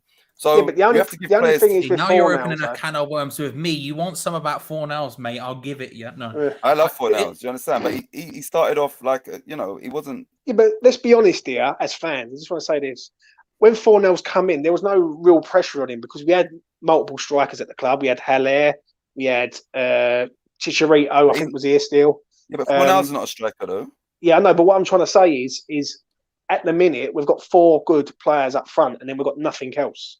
Like Yarmolenko's not going to come on the pitch and do an amazing for us. Yeah, he's doing okay now, but you can't rely on Yarmolenko. All right, who else have we got really? Lanzini. Everyone wanted him out last year. Said he weren't good enough, and he's coming back and he's looking half decent. We have got no strength and depth from the bench coming onto the pitch. Do you know what I mean? Vlasic is. I understand what you're saying, but Ben Rama has done more last year when he arrived than Vlasic has done. Now, what Charlie said is bang on the money, right? If the African Cup of Nations goes ahead, or it don't go ahead, that's a big question there, because if it goes ahead, Vlasic has to come in and play, and then we're going to see him play week in, week out. But let's be honest here, as fans, does Vlasic deserve to come in and take someone's place at present? Has he done anything to go, you know what, he deserves a place? Now, to me, Lanzini has done more than Vlasic has done this season. And one of them's 33.5 million, and the other one's been here for six years. The thing is about, and you can look at all these players. Like Lanzini's different, but when you're talking about Fornals, you're talking about Ben Rama, you're talking about Vlasic. There's one thing they all have in common, and it's that they were bought for a hell of a lot of money for a West Ham player, a hell of a lot of money. And you can include Haller in this, you can include Felipe Anderson in this, you can include all of them, right? The thing is, we as a club, we don't do well with our big sign. We just don't. As a fan base, as a club, we just don't know how to deal with it. And part of that is that us as a team, we don't have the money. We like spending 25 mil on Ben Ram or whatever amount of money on Vlasic or whatever amount of money on Haller or Anderson or whoever, Fornals. It's a huge signing for our team. We can't really go about spending it. You can include Diop in this as well. Other players get afforded a lot of time, a lot of They get a lot afforded that because they're not that expensive. And so you look at it and you go, yeah, well, whatever. Whereas the big name players get expected to come in and do it instantaneously, or the big money players expected to do it instantaneously. And that's not unfair. But it's what I mean by you can't really judge a player by their price, because a price isn't it's an easy way to scale a player, sure, but realistically, a player going for a certain amount of money is how much they're worth to that club at that specific time. But wouldn't you agree, though, Declan Charlie? Rice 2 years ago wasn't £100 million player, but he might still go for 100 million. But you wouldn't have sold him for 100 million then. In the same way that all these things fluctuate, But because wouldn't you he agree, might though, be worth more Charlie? to us than he wouldn't be to Man Right. City or Man But United. wouldn't you agree that when you're spending £33.5 million and we've only got one left back and one striker at the club, I would say, no, I wouldn't say anything about the player. I think it's about, you need to be looking at it and you need to say, okay, what do we need as a team? That's the hierarchy's problem. That's not necessarily anything to do with the player, you know? I think Vlasic is done. I don't think he's like, if you want to judge it purely on price alone, you say, is Vlasic worth the money? Currently, no, he's not. That's fine. All right. Could he become worth money? Yeah, sure. Sorry. No, go on. Afa's 32, right? His comment was also what I was thinking, but not with Diop. My comparison was Felipe Anderson. So when we paid 36 mil or whatever, yeah, he was good his first season. He was terrible when we had to let him go. Diop has declined as well. So why are we not speaking about the signings that started off well and ended off bad? Why, James, do you not believe that someone can, start off not great and get there? Do you understand? It works both ways. Yeah, but at the end of the day, when you're spending 33.5 million and we've got one striker and one left back, he's got to come in and perform straight away. But whether Vlasic does well or not, this is what I was about to say. Whether Vlasic does well or not doesn't mean we're going to have a left back. Doesn't mean we're going to have a striker. He's still here.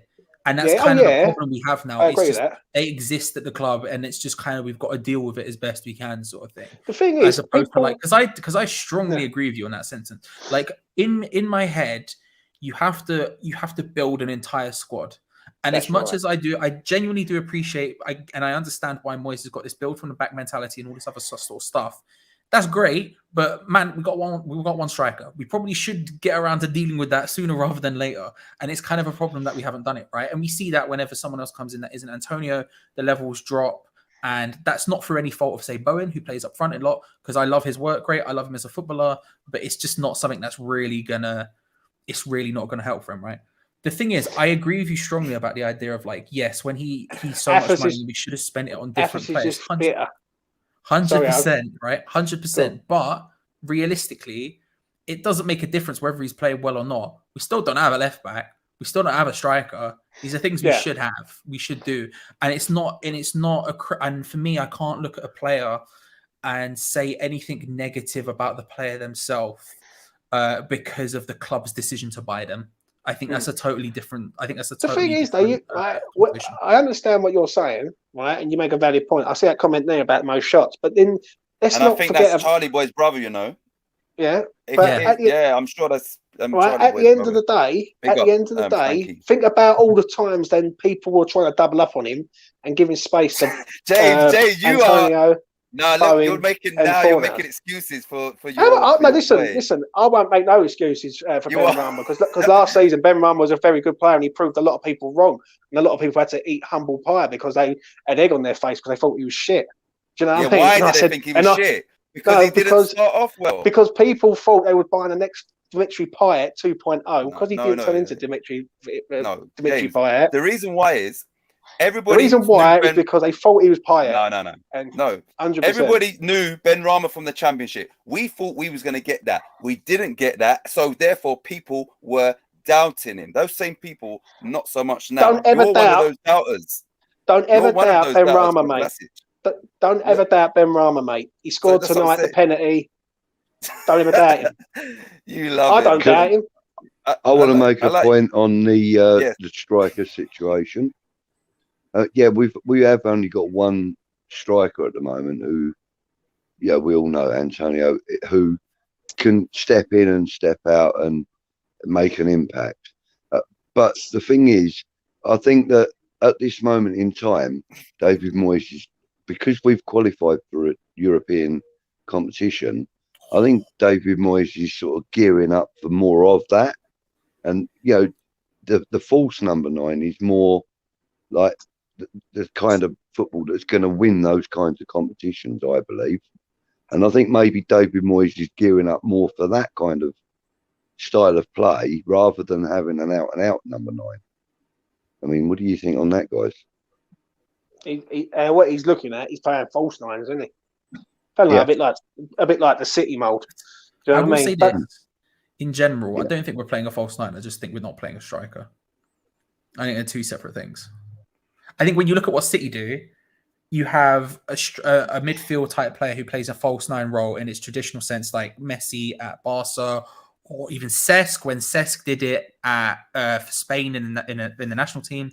You have a midfielder of some sort, be it a winger or even a central midfielder like with Cesc, and they drop deep, and that allows the wingers to come inside a lot further and essentially be the attacking output. It's almost like playing a front two, but the strikers are so wide they're essentially wingers. That's kind of what a false nine is. The striker drops deep, he becomes a playmaker.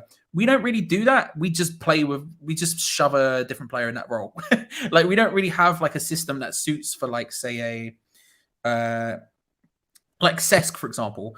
Who would be our Cesc Fabregas? I don't know. Let's say Mark Noble for the sake of argument. I know not. That's a terrible example, but you understand what I'm saying. Fornals. If you had Pablo Fornals up front, it wouldn't work because it's not really what we're doing. We're still playing a sort of, I don't even know what you would want to call it, but we're still playing a very attacking forward. It's just the fact that we don't have strikers at the club. So I think we're kind of dancing around it a little bit. By calling it a false nine or anything else, where I think the reality is we just don't have strikers, so we're looking for literally anything. But wouldn't you agree, though, Charlie? Though, right? In one way, we're blagging it a little bit because we see it when Antonio wasn't there against Manchester United. It wasn't the same team, and what it is, I understand when people say about Ben Rama. Ben Rama was a good player in the Championship, like Bowen was. Bowen come in, done a job, right? And let's be honest, Jesse Lingard outshone Ben Rama because Jesse Lingard turned into prime Messi. Let's be honest here. If Jesse Lingard doesn't come in, Ben Rama might have performed last year in people's eyes. I knew he would perform because he's a fucking good player and he's one of ours. Do you know what I mean? When I look at other players, we do need more strength and depth up top, though. Like, we can't keep relying on Antonio because if he gets one injury, he's out for 3 months, then we're fucked. Do you know what I mean? We're relying on. But yeah, exactly. So to answer the point directly, when we're talking about sort of aiming for that kind of system or aiming for like what we're sort of looking at in that role, I think it's a case of Antonio's we've stumbled upon this system twice now with two different formations where Antonio the second time and Arnautovic the first time, where we have a forward who's kind of mercurial, kind of like does it despite themselves almost at times for Antonio. Like you say, he is a clumsy player. Let's be real about it. Guy's a clumsy boy. And I think we're sort of stumbled into it by accident in a case of like, we put someone up front because we didn't really have many other options, but the system suits and works for them. And I think that's why we keep getting linked with these strikers. We keep getting linked with winger come strikers because we think that's kind of what we're looking for, but it's not. I don't think it's necessarily because they're a winger. I think it's because the attributes that if you look at Antonio as a striker, the things that make him succeed aren't the strike. It isn't his striking ability. It's not that he's so good at finishing. You know what I mean? It's nothing like that. Really, I think what makes him a success is his strength, his power, his movement, his sprint speed, those things. And those are the things. And his tenacity. Exactly. And those are the things you can pinpoint in a winger a lot easier than you can pinpoint in a striker, because not a lot of people play like that. And I think it's kind of why we keep getting linked with that. I don't think it's necessarily because they're a winger. I think it's just you're shopping in a very limited pool. You know, you're shopping in a very limited pool. And so this also plays into your earlier point as well about like would we want a striker like that, or would we want a striker that's a different style of player to Antonio? And I think it's just you have to get the person who's most like Antonio possible. And Bowen has some of those traits. He does have the speed. He does have the tenacity. He doesn't really have as much strength as Antonio. No one has as much strength as Antonio, but he's not a strong player, I would say, and he's not got the. He's not got the build either, as he is Antonio. Yeah, so. but he's on fire because he is doing something to Danny Dyer. Straight up. You're not wrong. Can I just can I lighten the mood? Yeah, I don't know how this is kind of negative. Let's put this into some sort of perspective, right? Manchester City have never lost in a Carabao Cup, right? Once it's been named that. Vlasic played 62 minutes in a game in a team that not only kept a clean sheet but broke that stranglehold. So I don't get how we're even speaking anything negative when the whole point of this video is West Ham have just knocked Manchester City out of the Carabao Cup. They kept a clean sheet, and in the round before, we knocked out Manchester United 2 or 3 days after they beat us, and we missed the 94th minute penalty. Do you understand what I'm saying to you? How are we being negative on a day like this? I don't get that. And I'm a positive person. and now you understand why I said you're the calming influence, Titch, because that's just brought me back to reality. we have just beaten Man City. Come on, guys. Don't you ever knock Saeed Benrahma, claret and blue number 22, mate. Don't you ever knock him. You know what I mean? Claret and blue 22. Look, clearly, right, something is going right at West Ham because we made 8 players could have come in and started in that team. Man City is Man City. The fact that they've won this 4 years in a row shows you that, you know, the team we played today wasn't a second string. It was Manchester City. We actually played a second string team and we kept a clean sheet as a follow-up to our clean sheet against Spurs with a completely different squad. So clearly, whatever's going on in training is resonating throughout the whole squad. Clearly. Very true. Like I said earlier, we had Pep Guardiola scratching his head. He didn't know how to respond. His substitutions. I was going to say this earlier when somebody asked us to talk about the substitutions at 60 minutes, right? I saw them putting their shirts on camera at about 54 minutes, 55 minutes, and I said, he's going to bring all 3 of them on together, which he did. And I called who he was pulling off as well. But the point I was making was that he did that, and then Pep Guardiola brought on his top boys as a response to David Moyes' move. You know, it was like a chess game between them two tonight. And, you know, David Moyes won it because Pep Guardiola was devoid of any more ideas. He couldn't do any more. You know, we as a team, we actually kept them well under control. It was a brilliant performance. James, I mean, I've said it. I'm sure you lot are going to say the same, but some of you might want to play a bigger team. The perfect draw for me with what's left would be Sunderland at home. Who would you lot want to avoid, like, in the next round? I do not care, mate. I do not care who we play. As long as Benrahma plays. Mate, Benrahma scored that penalty tonight, and that's why we're sitting in the next round. So you literally don't care, like, so I don't Chelsea care, away, mate. You wouldn't mind Liverpool away. I'm not being funny. This is, and I had this little debate with Sir Affers, who's probably in the chat lurking about. And he was saying like we were going to get slapped 4-1 and all this, and I said I believe in this team because this team is a fucking good team, and we've got a good manager, a good team, and a good squad, right? To a point, right? We've just beat Manchester City with, let's be honest, you take out Cole Palmer, a pretty strong team they got there, and we've done a good job. Do you know what I mean? Affers has been playing too much FIFA. Affers, get back to FIFA with your 15 and 16-year-old brother. Affers, from what he seems to know what he's talking about. Yeah, he talks a lot of bollocks. I know that. That's about it. Well, big up Affers. Come on, you got to big up Affers, dog. He's a rude boy. At the end of the day, and I'll leave it on this, I do not give a fuck who we play because we can beat anyone on that day. Simple as that. You don't want Sunderland at home, like. Couldn't care less, mate. We just took out the 2 Manchester clubs, right? Yeah. Who should we really fear? Honestly, nobody. Exactly. Clive, who don't you want to play? Who don't I want to play? Yeah, like if you had a choice, like one team say, "Nah, we don't want them. Not yet." Sunderland. Not in the next round. I don't want us to play Sunderland. No, I want us to go and play, you know, Liverpool or Chelsea and just keep going strong like we are. I think we can do anybody right now. I don't fear one team out there. I just want to say something. 1 sec, yeah. I want to give a big shout out to Areola tonight because he hasn't. Yes. He's kept a clean sheet, and I keep hearing these reports about Fab signing a new deal. Fab can sign a new deal, but make sure you sign Areola next season. Areola will win us games easily. I think he's a class goalkeeper, and great shot stopper. Everyone's getting this idea about Sam Johnson. Please don't go for Sam Johnson. That'd be a backward step. Please. definitely. Ariola's class. Yeah, but Yeah. Fever, if we get Sam Johnson, what about if we play Ben Rama centre back? Then Sam Johnson won't have to do nothing. Ben Rama will win you games, though. Titch. You know what I mean? That was quick. That was quick. What- That was quick. Why He'll win don't your we? games, though, do you know what I mean? Why don't we see if Ben Rama's got 9 brothers he can bring over? We win the You know league, what? then, mate. Speaking of Ben Rama, you lot, Saeed and week- Sid.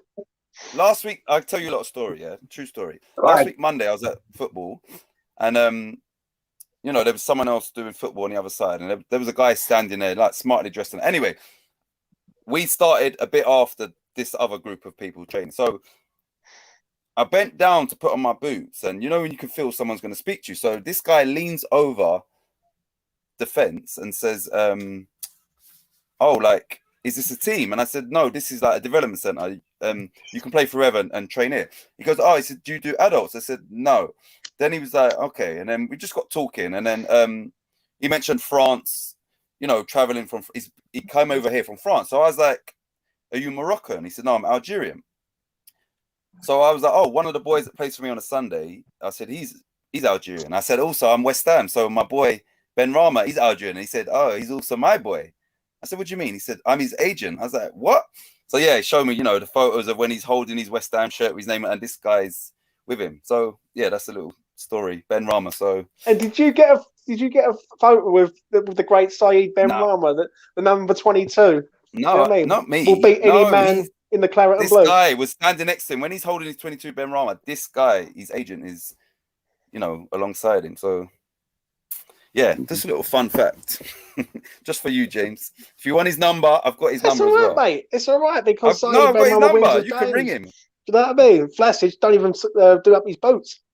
Do you know what I mean? So, you know what I mean? There's no restraining order. Just wait. You know what I mean? Masters is going to be classic. Don't hate on me, Just Appers, wait. because I'm right and you're wrong. You know what I mean? It must take a lot in that league, doesn't it? Masters is never wrong, dog. How you mean? You talk about Alders 32. Yo, I got 32 problems, but Alders ain't one. Trust me. Legend And things, Scott dog. Venn, Legend Scott things. Venn, the great Scott Venn, the super The chef, chef is in the sums it building. up brilliantly. Go and support Leeds United.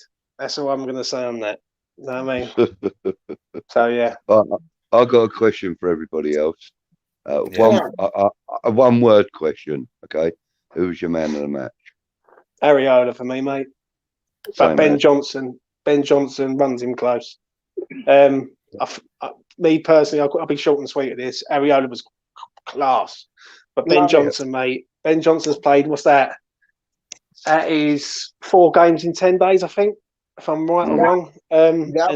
He's played non-stop. I think he's even in 9 days. I think. Yeah, he's got a good engine, the boy. And he's played every game. He's been phenomenal every game. Ben Johnson's been top draw, mate. And you know what? I'm proud of it. That's one player I will say. I'm proud of Ben Johnson because he's had a lot of stick. He's starting to play his natural position, and he's a very, very good player. All right, Agreed. Clive, you watched the game, and so did Mr. Zero Waste there. So, who was you lot's man of the match? Because I didn't watch it. I watched Charlie. So, Mr. Zero Waste and Budgie, who was you lot's man of the match? So, seeing as the other Zero person waste. is eating, I think, I think it'll be me that'll answer that for the moment. I'll go with James. I thought Areola was monster, brilliant. In fact, You know, Yeah. I saw the highlights, and I see him make some fantastic saves. And I think one of them Yeah. was very close to the end, the header, and He don't need no time, no, does he, Titch? no, He doesn't. No, He don't need no time, no, bruv, does he? No, let's, look at this guy. You know what I'm going to do just for Fever? I'm going to say, I'm going to buy you a I'm watch, gonna say, mate. I'm going to I'm gonna buy you say- a watch. you know what? that time. Oh, yo, Tits, you gotta Before run you 2 join- things, dog. You gotta run 2 things, dog. You gotta run 2 things, dog. And you know what Fever. I'm talking about. You gotta run 2 things, dog. I'm not playing with you. Straight Fever, up. Fever, Anyways, that's before you my little join- segment. Go. Before you joined, I said big praise to Noble for taking the Go first on. penalty off, and I said Yeah, big praise go to on. Ben Rama. Ben Go Rama on. for taking the 5th decider and not buckling under the pressure. So there's always for me credit where credit. I'm not a Ben Rama hater. I've got to say this though quickly. How good was Craig Dawson's penalty? Yeah, exactly. You know what? And his face beforehand scared me. Like, obviously, I watched it after he'd already scored, but I'm saying when you watch it back, he looked nervous. I was thinking, if I was watching that live, I would have said, "Nah, he's gonna miss, man," because his face just looked nervous. But yeah, it was a great pen. And Okay, yo, Areola would have. Charlito, what are you saying, dog? Who is your man of the match, dog? Areola would have saved Foden's penalty if it was on target as well, because he. Shit, I'm talking to Charlito, dog. How you like cutting up the man down there, dog? Like, yo, Charlito, man of the match. Who is it? To be fair, Peach, you defo interrupted Titch to Thank ask you. me that I know, question. exactly. I know, but I do that. Thank I you do very that. much. That's just exactly what I me, was dog. thinking. I do that. I do And then it that. tells me That's I'm just me. interrupting. 100% happened. I saw that. Thank you. Stop. You know what? I do This is that why. though, dog. I do that. That's You know me. what? I do this in everyday life, dog. Like I interrupt people. They're like, "You're not listening." I'm an Aries, dog. I listen when other people are talking, dog. You know, Trust me. I've done heard what like Titch said, James said, Clive said. Charlito, who's your man of the Like, match, my G? before, because I might forget. That's why Charlie's a Oh, legend. come on. That's why Charlie's a legend. And Charlie, I'm saying this with sincerity. You know, I didn't know how much I just knew you from here, yeah. And what I respect about it, your channel is, you know, after West Ham Fan TV, you lot have got the biggest channel, all of that. But look, you've done your thing. You come on here, and you know you come. So I fully respect that you are a big YouTuber. But I would never have known that. We do. We love Charlie. We do. We love Charlie. We do. Oh, Charlie, we love you. Trust me. Right. I would never have known that from our interaction. There was no hairs and grace. Do you understand what I'm saying to you? So yeah, I He's fully a bad respect man, that. dog. You He's a understand? bad man. Are you saying you wouldn't have known because I'm sitting here eating Rice Krispies with a No. teaspoon? Is that what it is? I No, I love wouldn't it. know. Rice because Krispies is my favorite cereal, dog. saying? How do you mean? How do you mean? I wouldn't have mate, known listen. because you're not just bigging up your thing and With this, that, and the other. bananas. And With bananas. Like Charlie Rice Walsh, Krispies mate, with never failed to bananas, impress. bomb. He never fails to impress old Charlie. He's great, mate. I mean, the teaspoon Rice Krispies, man. Titch, I won't reply until you're finished talking because I will let. I feel like you want to get to the end of this sentence gentleman eventually. like No. me. Talk his mannerisms are like that. You know what? How you mean? You know what it is I just think that as people, we don't acknowledge people's qualities until someone's sick. Oh, he was no. Let's say it like have the be a man and say. And I genuinely, we're on air, like, so I'm just saying, like, yeah, the way I met you, and like I said, I just thought you was just some other guy. I didn't even realize until you done from the One Finch team. I didn't realize that you was on a massive channel. So just respect to that. That's what I'm saying. 100%. But genuine things, like everybody in this blood clot chat, genuine things, like I ain't even playing with you. Like Charlito, Titch, Clive, and Mr. Fat Boy E20's on TV, genuine things, dog. But Charlito, answer me. Who is your man of the match, my G? You know what? Probably Ben Johnson. I mean, I was really impressed by his defending against Raheem Sterling. That's a really difficult person to defend against at times. And like when it was him as opposed to bro, Titch knows the second I see him, he's getting the fattest hug he can deal. He doesn't know what's happening, bro. I feel like, I think it was really difficult because I was concerned that he was going to get done in by Sterling because Sterling is very, very good. But if you keep Sterling on the outside, on the left, he can't really do much. Sterling's at his best when he's making his way into the box. He's taking shots. He's finding that space. He's dribbling. And honestly, Johnson kept him really quiet. And there was times where he just took the ball away from him like I went. Now, I really liked Ben Johnson today. Don't get me wrong. I still have criticisms of him going forward, and I felt like it wasn't his most accomplished forward in that sense. But he showed all the endeavor when he was going forward. He was taking on Zinchenko and had him sort of on toast a little bit most of the game, to be honest with you. To the extent where I was like surprised when Cancelo came on. I really thought it was going to be for Zinchenko because I was like, he's not having a good game against Johnson or Yarmolenko or Vlasic or whoever ended up on that right hand side. But yeah, no, Johnson for me. I thought he was really, really good. I'm really happy. I'm ecstatic he's come in and played yet another banger because just as we were talking about James the other day, like it's just increasing that ability to just when Kufal is kind of fit and firing all cylinders, and he seems to be fit coming back in now, he could just look at him and go, "You don't. If you're not up to your scratch, if you're not up to your level, I'm sat right here. You don't forget about Ryan Fredericks. Like I he's don't- injured right I now. don't I'm right here think- waiting." I don't think that Kufal should come back in just yet. I think Ben's on fire at the minute, if I'm honest. To keep Raheem Sterling quiet. Let him have a go. Let him have a go. But like, I let him have a go, James. I agree with you 100%. But Charlito, let me ask you: is Zinchenko somebody that you would be interested in for like left back? Left For back? our club? No, he's not a left back, mate. He is a left back. He's a left back. He's a- Oh no, no, he's a he's a left back. he's left back. Zinchenko's left back all day long, dog. He- Take me to the he- races with that, dog. Take me to the races with that, dog. Zinchenko. Straight up. Fever. Zinchenko is a left back all day long, dog. Oh, Zinchenko. Oh, yeah. No, I'd have him tomorrow. Fever. He's on his own TV. See, look, when I'm just quick-witted, But no, but delayed. Tick, cool I just want to yourself ask up. Fever. I want to ask Fever if No, he's champion. Zinchenko, I'd take him any day of the week. I'd take him, and then take the Fulham left back, Bryant, or the other one, Robertson. I'd take one of them three, dog. They do the biz, and they wouldn't cost like more than taking a piss, like straight up. Robertson from Liverpool. No, no. Robertson from Fulham, dog. Do your homework, Robinson. homeboy. Like, Robinson. Do your homework. dog ain't your Robinson. homework, dog. Like, yo. Robinson. I need a Robertson. Robinsons. Oh, Fever. Yeah. Are you championing Ben Johnson staying in the team because his first name is Ben? No. Championing him because he's played 4 games and been absolutely phenomenal in all 4. You tell So, me, yeah, Wade. It's not You 'cause tell me. You tell me Wade deserves to be dropped. You missed He the doesn't. point. You lot are He so doesn't. slow. If you let me get it out quickly, you lot might get it. Charlie gets it. I got it. Don't worry. It was good. It I was got good. it Jesus. too, dog. It's like, ooh, Haji over got people's it. heads. I got that. Fever I'm didn't just get getting it. off reason the why you because got the it. stuff is Do you know what I agreeing mean? with me. Fever Zinchenko's didn't get class, it. dog. What? What is it? Is it? No, it's that way. Isn't it? I'm replacing that picture with Ben Rama. I'm just letting you all know that. Do you know what I mean? That's my picture. That's You going know what above that my means? bed. Do you know what that Do you know what I means? mean? I couldn't care less. It went over your head. It went over your head. Right, what you saying about the mighty, the great Ben Johnson, who plays in his natural position? Everyone, natural. Boom. Boom. We got a Ben Johnson in Canada, dog, and he was like before Donovan Bailey, before Usain Bolt, like 100-meter track things, dog. Homeboys live up still, man, and it's like, well, he was a cheater. Ben Johnson, got banned this for Ben doping. Johnson isn't a cheater. Yeah. This Ben Johnson is like the Grim Reaper.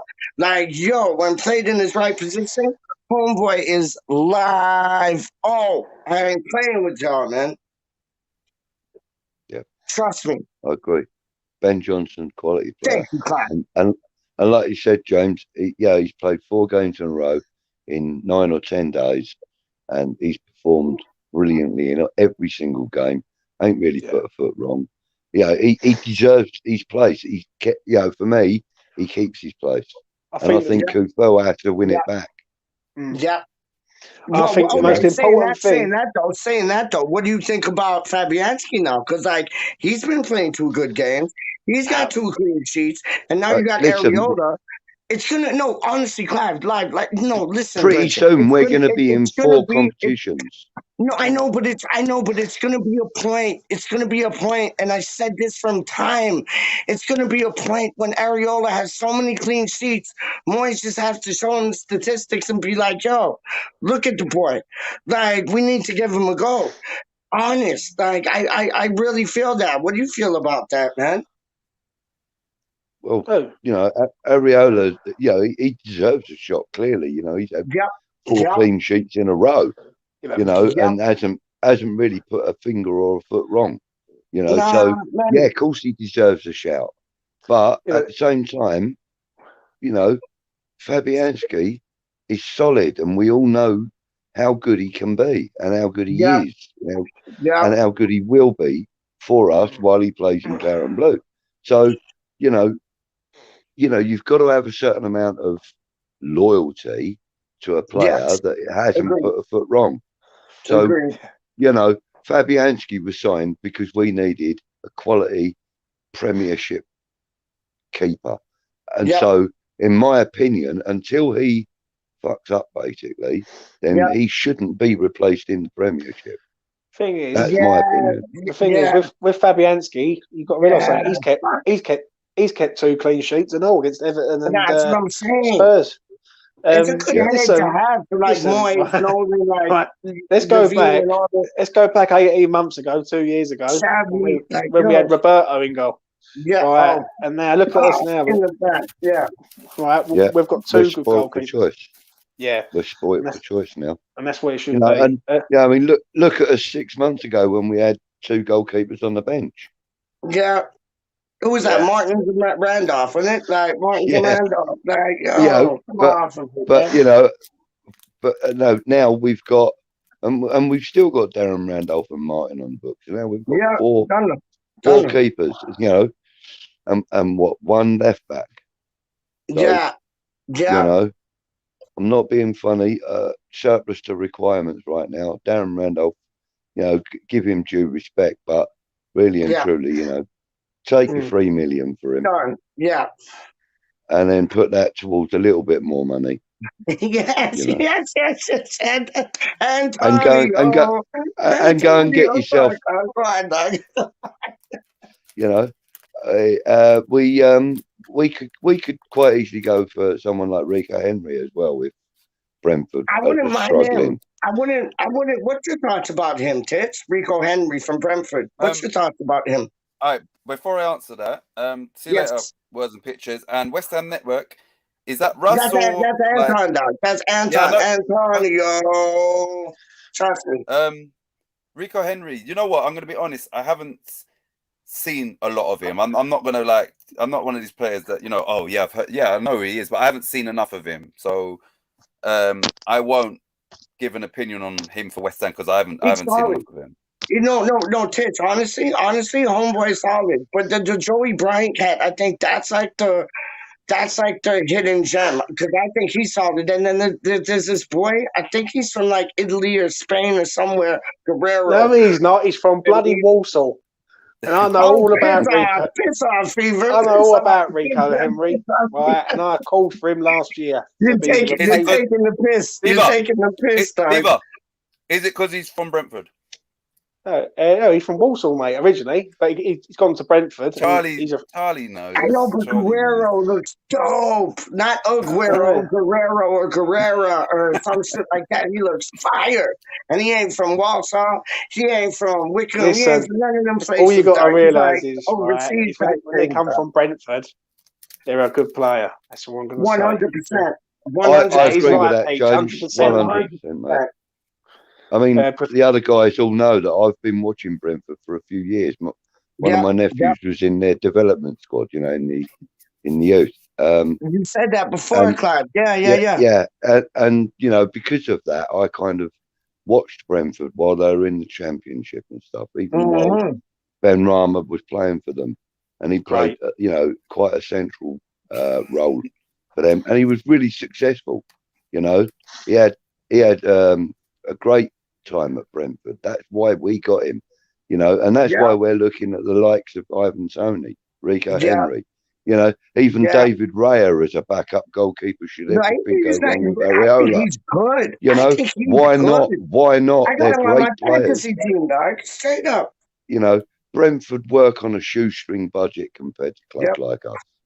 You know, and look at the amount of players they have that other teams want. You know. It's incredible the amount of players they get. I know. I agree with you. For the West Ham. I said Nest Ham like I'm a bird. I'm a budgie. No, West Ham Network. You're a pig. Listen, dog. West Ham Network. If y'all ain't subscribed, subscribe. Hamish Chat. If y'all ain't subscribed, subscribe. Hammers Fans United. If y'all ain't subscribed, subscribe. And this is Antonio. And no, Antonio. See, I always get the O's mixed up. Antonio. The Public Enemy #1. And he knows what I'm talking about, dog. This man's brother went on stage, Charlie Walsh, with Chuck D. And I spit 2 raps. Not even playing. Not even playing. Who? What you call it? Anton from the West Ham Network. His brother who lives in San Diego. He went on stage with Chuck D from Public Enemy, and like the Public Enemy #1, and like spit 2 raps, dog. And then he went to a concert like the year after. He got recognized, dog. He ain't done the garage scene in the ends, where me and Charlie are from the ends. Man ain't hitting the M to the I to the STEEQ. Do you know what I mean? There's big plays around here. That's what I'm saying. That is it. That is it. So, virtual spud for me and Charlie. Yeah. Yeah. One sec, you lot. 1 minute. Let me just. So,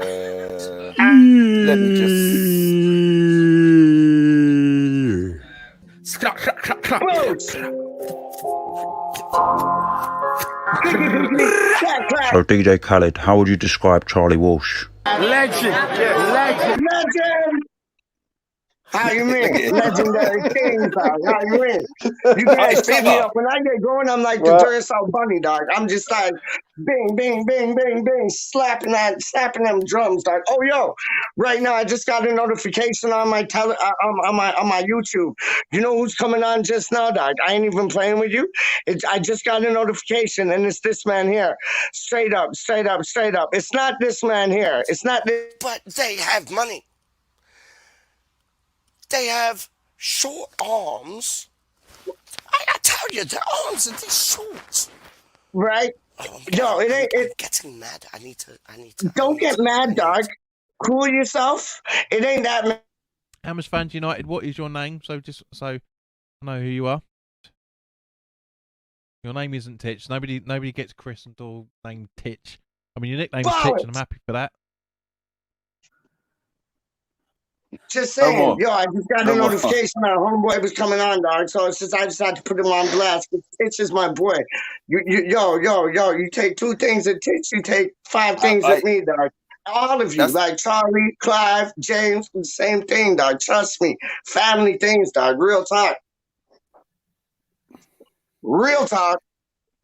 Really real talk. You know what I'm gonna do? I'm here. Loads of little videos like that for all of you lot. But I'm going to actually make a dedicated playlist on my channel for Charlie Walsh. I'm going to go back through all his videos. And smash it. Yeah. That's because I can't help but be an absolute moron all of the time. He's going to be conscious. Dope, though. We're all morons, dog. And it's like, it's like the imperfections make perfection, dog. Straight up. Like, you know what the worst thing is? Yourself up, man. On the live, he said, the SWAT team, and he made the noise. And I thought, okay. And then I said, oh, Charlie, do that SWAT noise again. Like, I knew, give me some material. And to be fair, you came with us. Yeah, bro. The second you said it, I was like, "No, we're deep diving on this." Because the thing is you know when someone's gonna do something, but you're like, "Well, I'm here now. I might as well just go for it." So I gave you the whole armory, bro. I gave you. You know what though? To be fair, your sound effects was spot on, mate. Silencer and all. Boom. Yeah, that was. With that was, you know what I mean? Yeah. Look at that. Yeah, you know. Oh dear. Some silencer things, dog. Like, yo. Someone put in the comments on my channel, basically how good you were at making the gun sound. So you must play a lot of like I said, Call of Duty or whatever. Back in the day, mean on Modern Warfare 2. Don't even know. Commando Pro that was out a banging game, Charlie. Oh, bro, you know it. 1v1 me on Rust. You know it. It's big moves, big plays. Back in the day, you know. Big plays. I remember. Was it Medal of Honor? I think it was Medal of Honor. Was it? It was. Yeah, that was a banger. That was dangerous. And Battlefield. That was another one. Yeah, that was dope. That was dope. But you lot. I have to shout out the one from each team because obviously Budgies will be out soon. I haven't started editing yet, but it will be out soon. But I can tell you, lot, you're going to look at his starting team and go, okay, Budgie. Okay, Budgie. So that's all you're going to say. Like, okay. Yeah, you might even be hating on him a little bit. Hold up, Tits. So to answer Anton's question, I think we all need to say it on the count of 3, because I know what we are, you know what we are, you know what we are, you know what we are, and you know what we are. 1, 2, 3.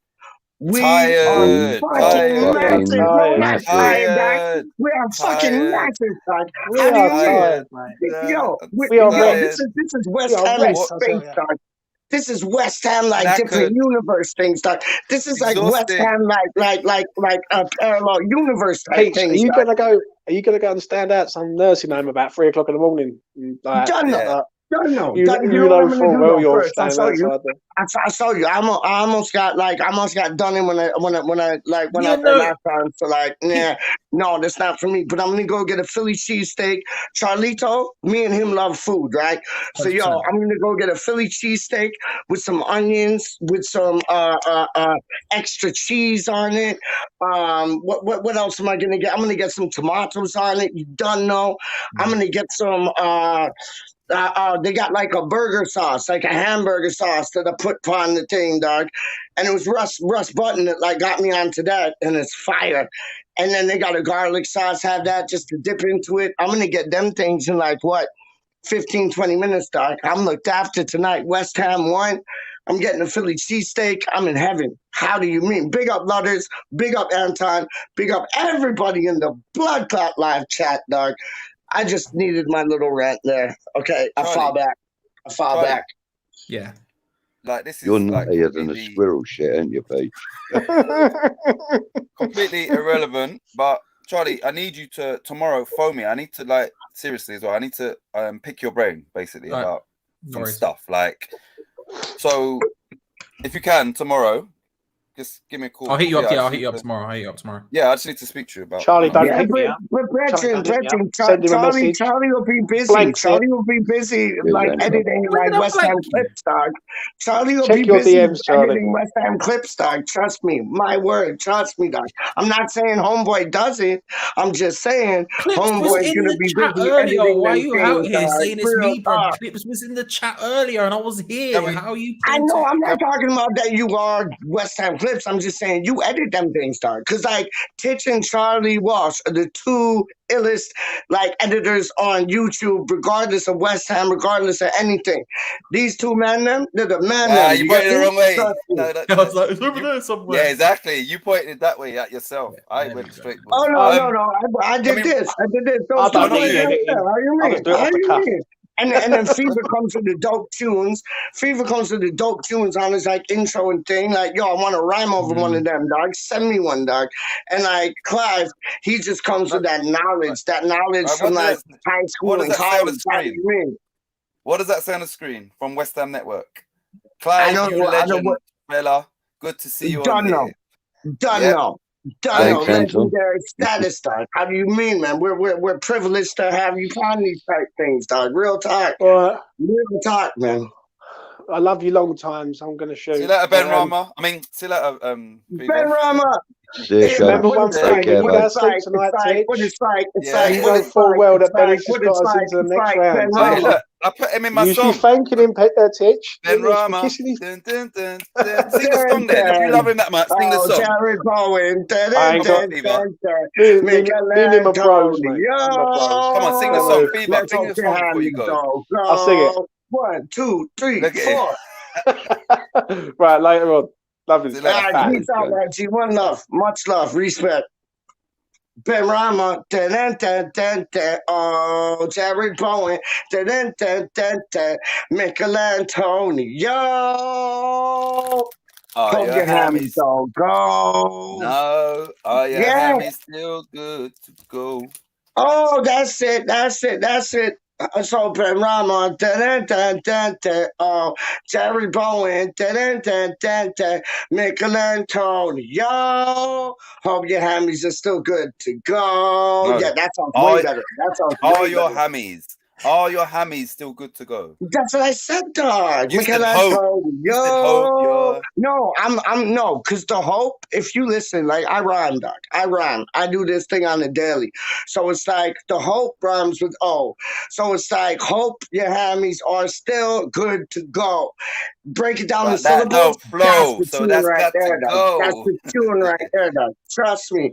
Are your Right. hammies still good to go? It makes it sound weaker, dog. Like it's like, yo, Michael Antonio, hope your hammies are still good to go. Trust me. Trust me. Charlie, Hold on. big Yeah, up Charlie. He sang it on. Charlie, what did I say to you? I said, if you sing it, we're going to win. Did I not say that? You did say it. Boom. You said Boom. it. Did I not? No, and I backed it. I backed it instantly. I saw Yeah, this yeah, first. I see you exactly. go sing it, and I was like, bro, I'm doing it. Chest out. Let's go. We move. You know. Love it. Yeah. Love It it. worked. Love it. Love it. Love it. Love it. So Love it. Love it. Charlito is the real Charlito is the legend. real deal. How you mean? Like, yo, real deal. Like the zest when you get when you peel an orange peel, for real. Yo, we don't squeal. Charlito is the real deal with that click, click, clack, clacker. Done rock two things and done rock bangers. Done know. I got you, homeboy. I respect it. Yeah. You You gotta lot, respect Clive, you're gonna get one of those mashups. Fever. Am I? Yeah. Yes, everyone's you got are. it. Gatesy. Whoa. Yes, you Yeah. are. But you know, Yes, because he you done are. that, I just thought straight away when I heard it, I thought that's Big Shaq, and Done know. it was. It was. Hey, yo, Do you know the worst thing is? Tits. I Hold would've- up. I heard Kieran and Clive are coming with something live. I just heard that. Like, it's like little birdies around my place, around my gates, around my ends, saying that like Kieran and Clive got like two things rocking, like to create trends. I just I've heard got to two link things. up with I him. just heard two things, dog. I just heard two things, dog. I'm just Yeah, saying. yeah. Well, you know, you said them. And I'll say it again. Kieran and Clive, trust me, there are two things because they're two legends. Don't know, man. How you mean?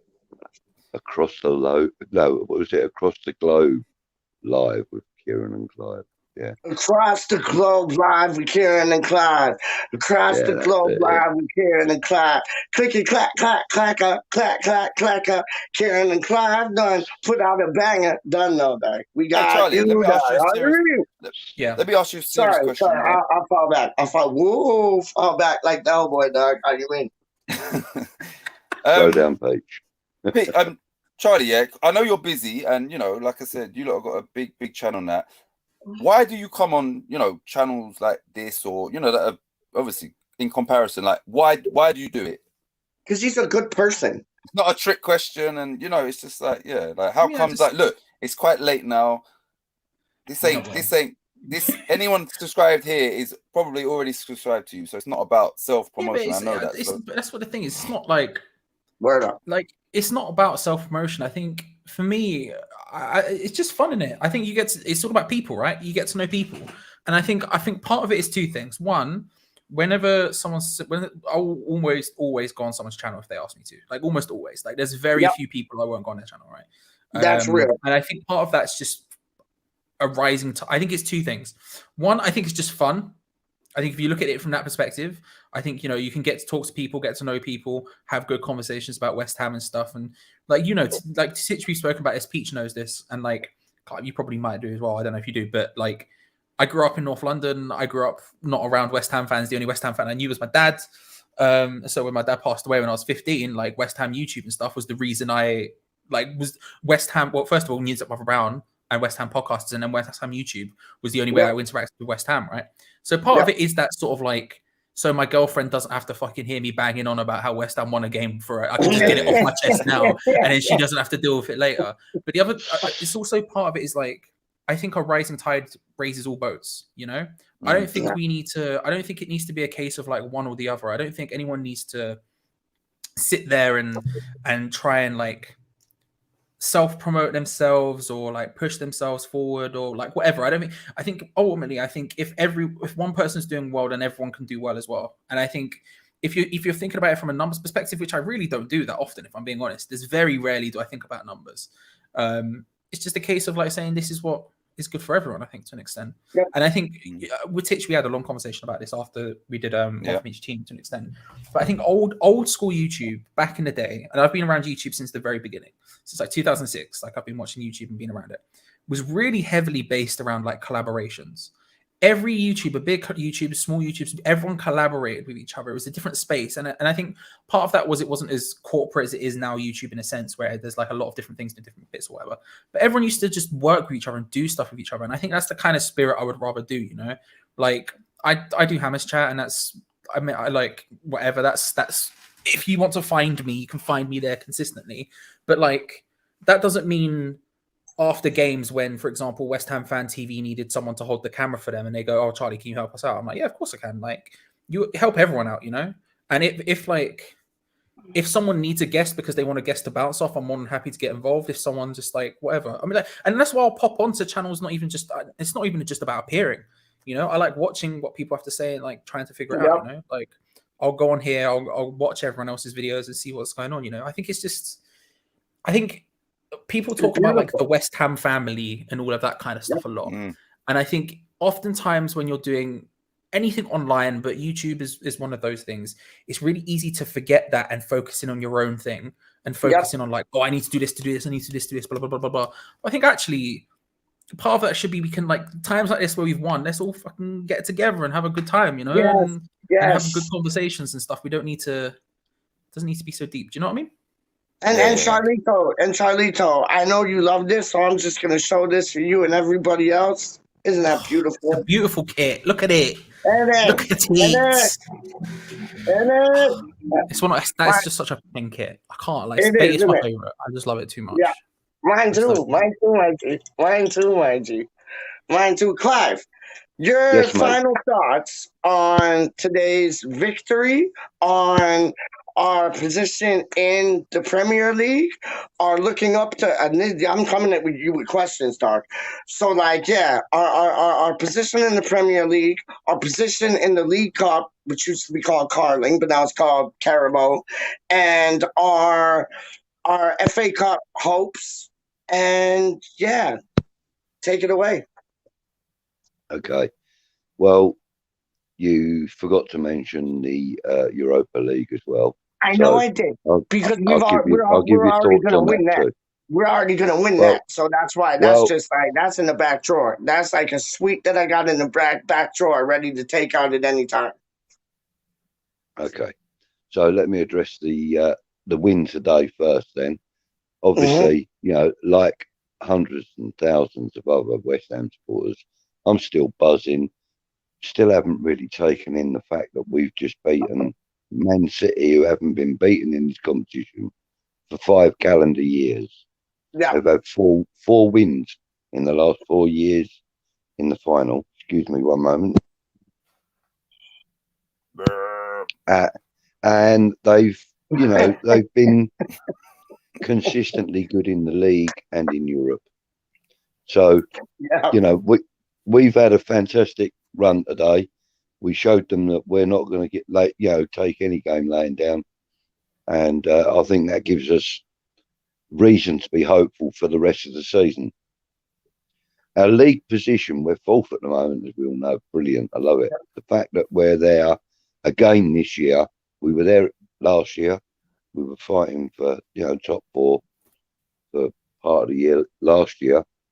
The fact that we've done it again this year is showing the beginnings of consistency from the squad. David Moyes' input is obviously, legendary now, kind of thing.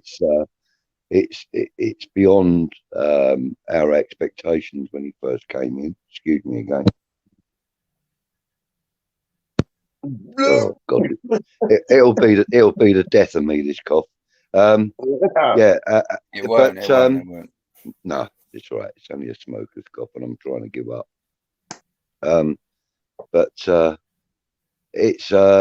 It's one of those things that the FA Cup expectations. Well, we've done really, really well in Europe so far. We've done really well in the Premiership so far. Yeah, we've just beaten the entire Manchester Yeah. footballing, City, if you like. We've done United first, then we did City. Nobody out there should be a worry to us right now. We're riding on a crest of a wave. Long may it continue, but I think we should be hopeful for every competition we're entering. I think we should be aiming to win every competition we're in. Not that we're going to win the Premiership. I don't think we're not strong enough for that. There's so much competition for that. But I don't know. I don't know. We can fight on forefront if we apply our squad properly. But then there are also in the preliminary rounds of the FA Cup and stuff. There's an opportunity for us to play some of the fringe players and some of the under 23s and stuff. So that could ready them for bigger games later on in the season and towards the beginning of next season. David Moyes has got a set plan in mind for what he wants to do with the club and the squad, and that is to move it forward, and he's doing that. So I'm happy with that, and I'm sure that he's going to fight tooth and nail to win every game, to win every single game. And if he can't win it, he's going to try to not, he's going to try and minimise any damage there is. For every goal they score, we need to get one back, kind of thing. No, I agree with that 100%. Do you still feel like it is when you first came to us? I know we saw like masterclass with David Moyes videos and this, that, and the third.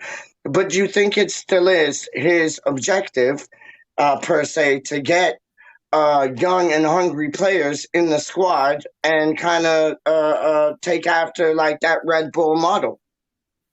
Right.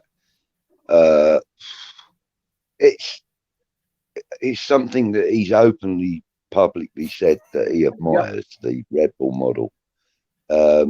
He's shown that before the Red Bull model, inverted commas, came about, he showed that he was already working in them kind of lines when he was at Everton, in my opinion. He had a reputation of bringing in young, hungry players that, were admirable additions to his already good squad. So, he's already shown that he likes to bring in the younger players that are hungry, willing to work, and ready to learn also. There's not a player in that squad that hasn't learned something from that man. Even the most experienced in like Mark Noble and so on and so forth.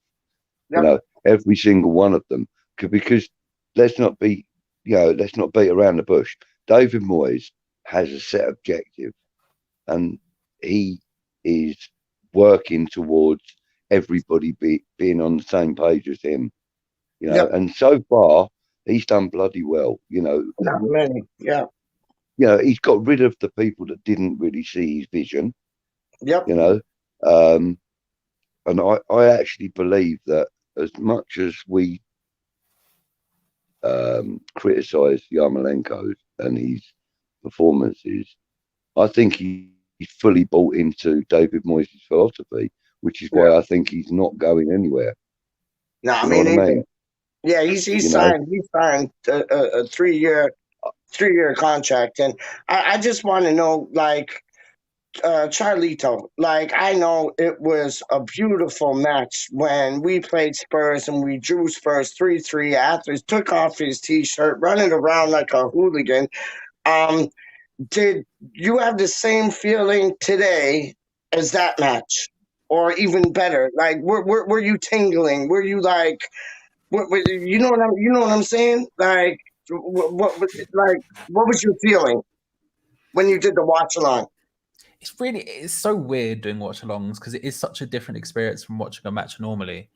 And the thing that, and I mentioned it earlier, but the thing that was amazing today was just how many fans of different clubs there were in that live chat at the end, all going crazy for West Ham, all like congratulating West Ham, talking about how good West Ham are this season, all of this sort of stuff going on about it.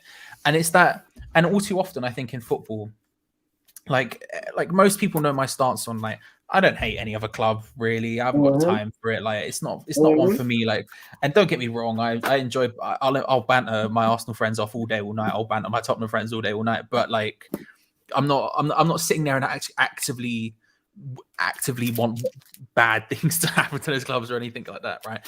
So like, I think all too often in football, for me at least, tribalism gets in the way of a lot of stuff. And I think what we saw tonight was just like something truly, like genuinely like a special moment. Like, because there's a lot of, not enough. Almost like a national team moment, you mean?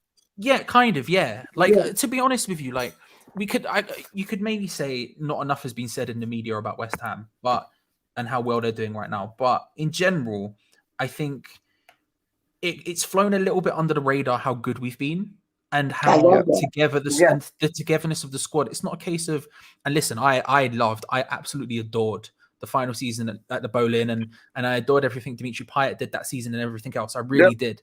But it's not through the brilliance of a single player. It's through the structure and willpower and tenacity, which is a great word you used earlier. Tenacity of like the team as a whole, and the club as a whole. And I think that's something truly special. And the fact that moment wasn't just a moment where everyone could. It wasn't just a moment where everyone could like go, oh my God, you beat City, but everyone was like, oh my God, West Ham have won. Look how good West Ham are, blah, blah, blah, blah, blah. And it felt genuine. It was weird. It felt like it was a genuine together moment. Like you say, a bit national, like a national team in a sense, where everyone was just like, yes. It was amazing. I loved it. I loved every second of it. Go on, my friend. Go on, my friend. Darren says, Titch, can you give Richie another shout out? Big shout out to Richie. He is doing like extremely well in his fantasy football team, which is like globally. His position is, let us know the position. He has just seen Charlie on the. There's another boy in the chat, dog, and that's Charlie Boy's brother, dog. That's Charlie Boy's brother, Big Frankie Boy, man. Like, Big Frankie Boy's in the chat. So, Frankie Boy, listen, Bretchen, I think you tried to call me 2 times today, and it was just like, it didn't connect. You know what I mean? But, when it connects, I'll be able to talk to you, bro. I'll be able to talk to you. It'll be brilliant. I want a next reaction, because this is all we got right now, but let's just take a moment. I haven't even finished this yet. You already know who it is. You already know. Hey, I called right at the end, bro. Told me we won. Yo, Antonio got a motherfucking tap in because Harry Kane's a pussy hole. Fuck them spuds. Take some of that, you dig? Yo, I try to call you during the game. I try to have bro do a little triple. But it ain't work because this dummy got the fucking Bufale phone plan and he can't make international calls. But he gonna sort that out. Once he sort that out, I'm gonna plug in with you, B. Yo, big up everybody, man. So happy, right? Yo, when I get back to my cell, I'm gonna make a fucking big ass brick Jack Mac with the pickles, with the fucking chips, with the everything, you heard? With a little sazon packet for the season. Yeah, you know it. But hey, man's happy to the motherfucker right now that we beat them spuds. And bro, they'll put in the bet for me on the gambling account. We up all the way. You heard? Listen, don't nobody worry about me, man. The general's straight. I'm in here with the bros, with the twins.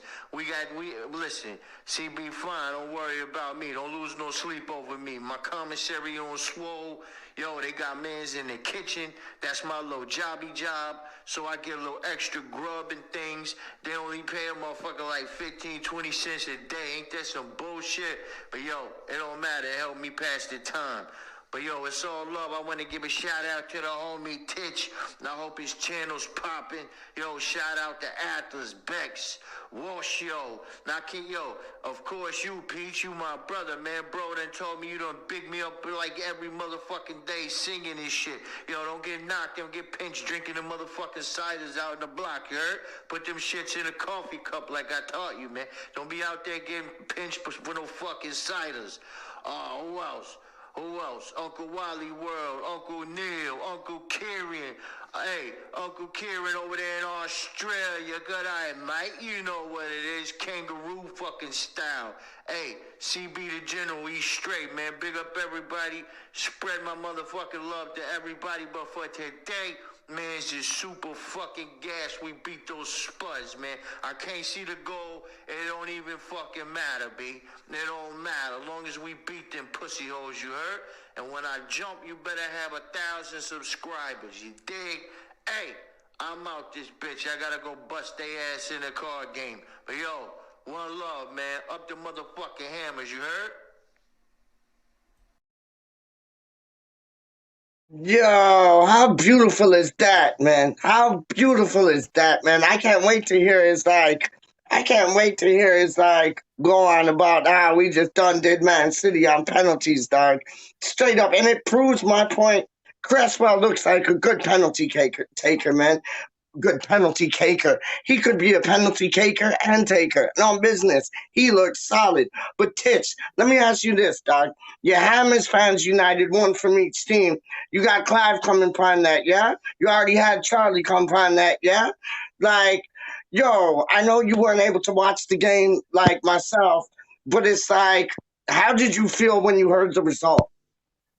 Well, I need to get back to this, Peach, first of all. I'll tell you. So basically, I think the fact that he's seen Charlie is a big thing because he's number 3 in the Hammers Chat Fantasy League. Not bad for a 14-year-old. So this is a big up to Richie, you know, for where you are in the global. I don't do none of that, so I don't know the terms for them. For that, your high position there.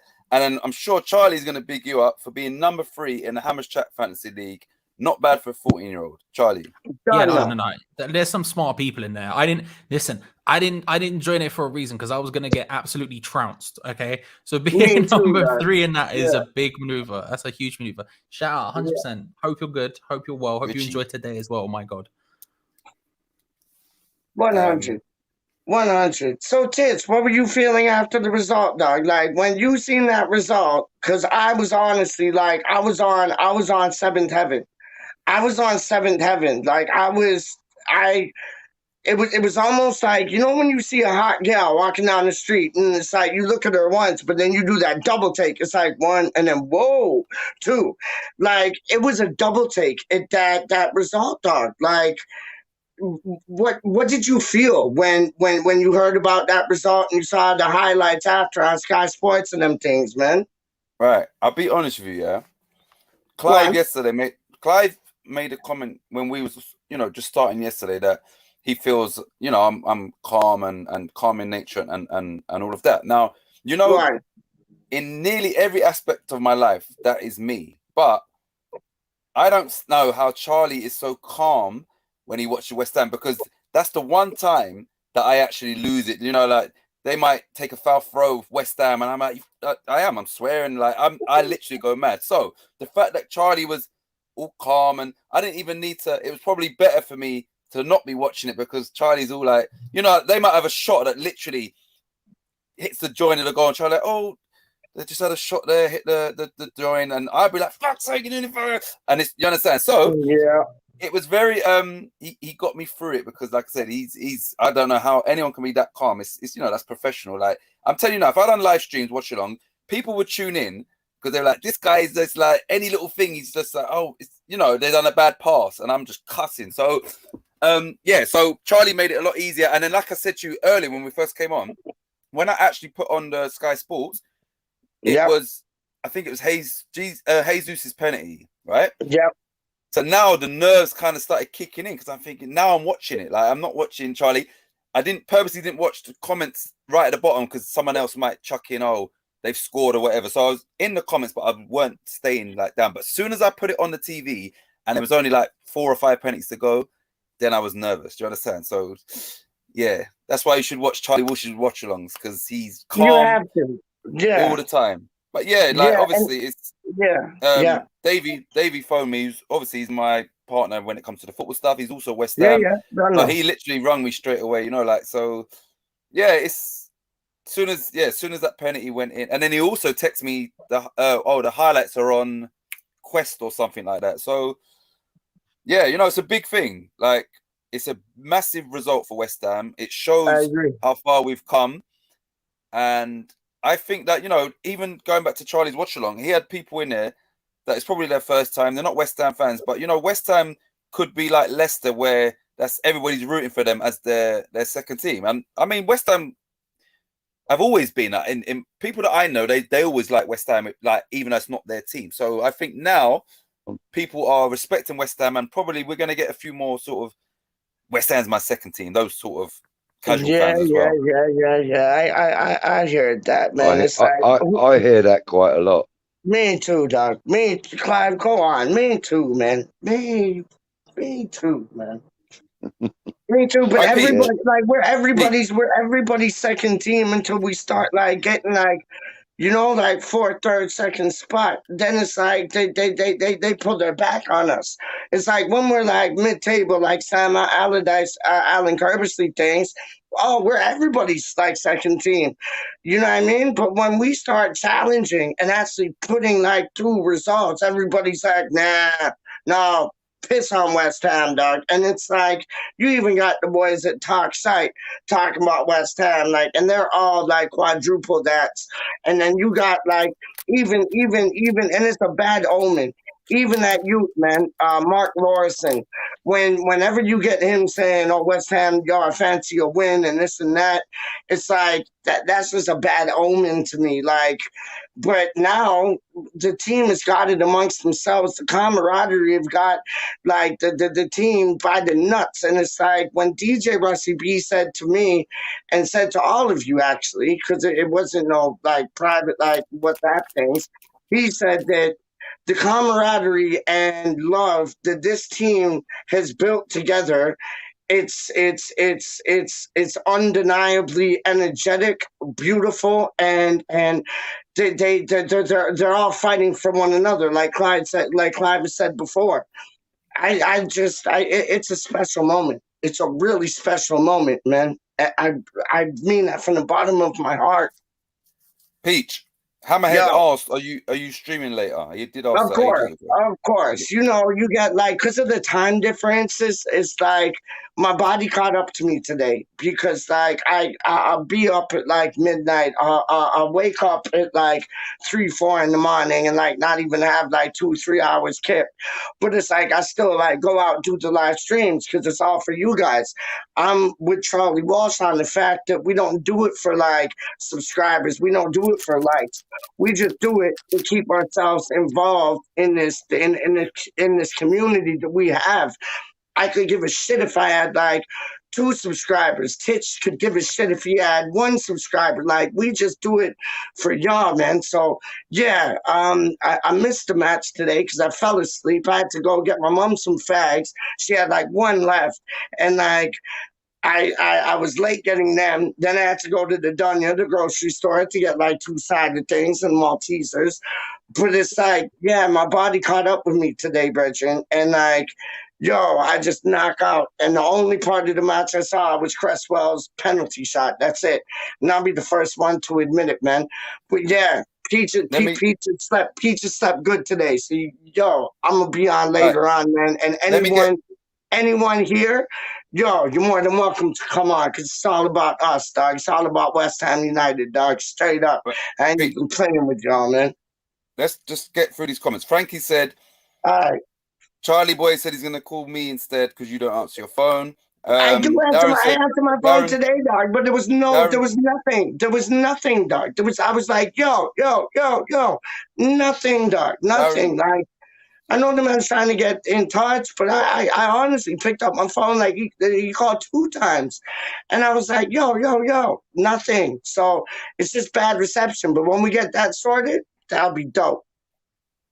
So Darren's Richie is Charlie. When he's first let us know, he was on I think 4,800 in the world. Now he's on almost into the 1,000, and he's so that's a big achievement. He says thanks. 2,000. By the way, 2,087 in the world is massive. That's insane. Yeah, that's incredible. You know what? In response to this, the No, answer that's is a big straight. plays, dog. That's is a big plays, dog. Straight. I want those T-shirts, dog. Like you know, like those like the like baseball T-shirts, and you got like that spelling, like the baseball T-shirt type things, dog. I want big plays. Trust me. Don't be surprised if you get one at your front door, Charlie. Though straight up, I ain't playing with you. Big plays. Don't know. Hammerhead, in response to this question, no, there is no other There watch-alongs is, apart. of course, there No, is. There's not. good look. There's lots of No, other good ones, you know. Hammers, West Ham Network, they do ones a lot. You should definitely check those out. Have a look at JPWHU TV. He does his. West Ham Fan TV do theirs. Obviously, they're going to the ground to do theirs a lot. They're going to the ground. They're going to the ground a lot to do their. Hang on. Charlito, you just mentioned the man them there. Still, you just mentioned the man them there. Like, I ain't playing with you, but you just mentioned the man them there, dog. Like, yo, you don't mention them things, dog. How you mean? Hammers Fans United, what is your name? So just so I know who you are. Your name isn't Titch. Nobody gets christened or named Titch. I mean, your nickname's Titch, and I'm happy for that. Booyaka shot. Yeah. That's what I'm talking about now. But yo, West Ham Fan TV, boom. West Ham unofficial, boom. Hammer's Chat, boom. Charlie's Watch Along on Hammer's Chat TV, boom, or Hammer's Chat, boom. What Ben Glander, boom. Hammer and Talk was boom. Like, yo, we got mad things going, dog. Like, yo, you have to consider, Pete. You have to consider how that sounds, not just how it's written. I mean, it could be. Is there any other watch-alongs than American or is there any other? American Hammers TV? I think they do one. And then you get me, Titch? It was the first. And then JP, no, it was your first interpretation. It was your first interpretation of it. Yeah. Yeah, just to be clear, there's plenty of other ones. Is there any other watch along other than Walsh's watch along? Oh, there's a lot of. No, I'm not even accepting that. I'm not even accepting that. Well, she does the best. I think you're being modest, Charlie. It's like a stay-at-home game, dog. Well, she does the illest watch-alongs in the world. I stand up, bet my house on that, dog. Like, while she is the boy, Charlito, illest watch-alongs for West Ham United on YouTube. I ain't fronting, man. Straight up. Fever is still, banging that Ben Rama drum. He's shown his undying loyalty to Ben Rama. Could come on the pitch with two left boots on, have a stinker like he did against Spurs, and Fever would say he's man of the match. Right, Frankie says 2 Charlies. One is calm and the other one is wild. Yin and yang. 2 Charlies. Yeah. Sorry. Yeah. There's a reason we get on. Probably, Frankie. I'll be real with it. There's probably a reason we get on quite well. It's that yin yang thing. These are twin homeboys. Like that's the first time. That's the first time I ever seen Charlie Boy on the thing when you were doing a watch along. I forget what match it was. But you were doing a watch along last season, and you had homeboy on, and he was dripping like in some bling bling bling ting tings, and then he had his fedora on, and I was like, "Who is this boy, dog? I gotta get familiar with this boy, dog." Like, yo, good look on you, dog. Good look. It was some halftime thing. Still, you remember that? Yeah. It would have been December or January last year. I think it was late December last year. Word up. 20 something, I think, something like that. Yeah. Well, Well, when I because obviously that was when I started doing it by myself. And I said, to be fair, I said this to CB. I messaged this to CB, but he was there when I needed it so badly. Like when I was there, because obviously I started doing it by myself, and I was like, bro, I'm lost. And he just messaged me, and he was like, "You need anything, you say." And obviously, we all know this. CB knows his football, no one else does, basically. So the second I was like, "Hey, would you be able to do this?" He was like, "I can," and he was there. Love it.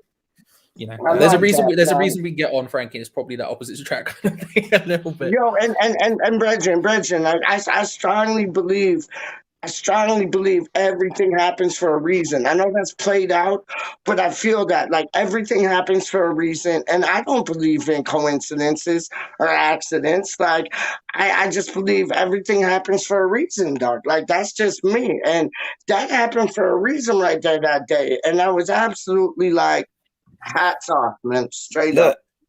Hey, look at James. He's got. I said he's banging that drum.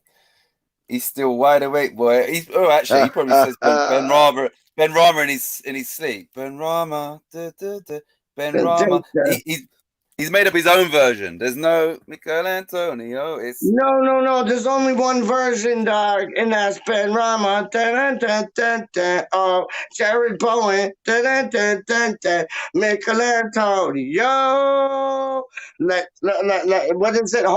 Let's hope your hammies don't go. 1, 2, 3, 4. Yo, fire. CB. Fire. Right. Fire. James Fever says CB is my friend. I miss him. I want to send him a message if I can.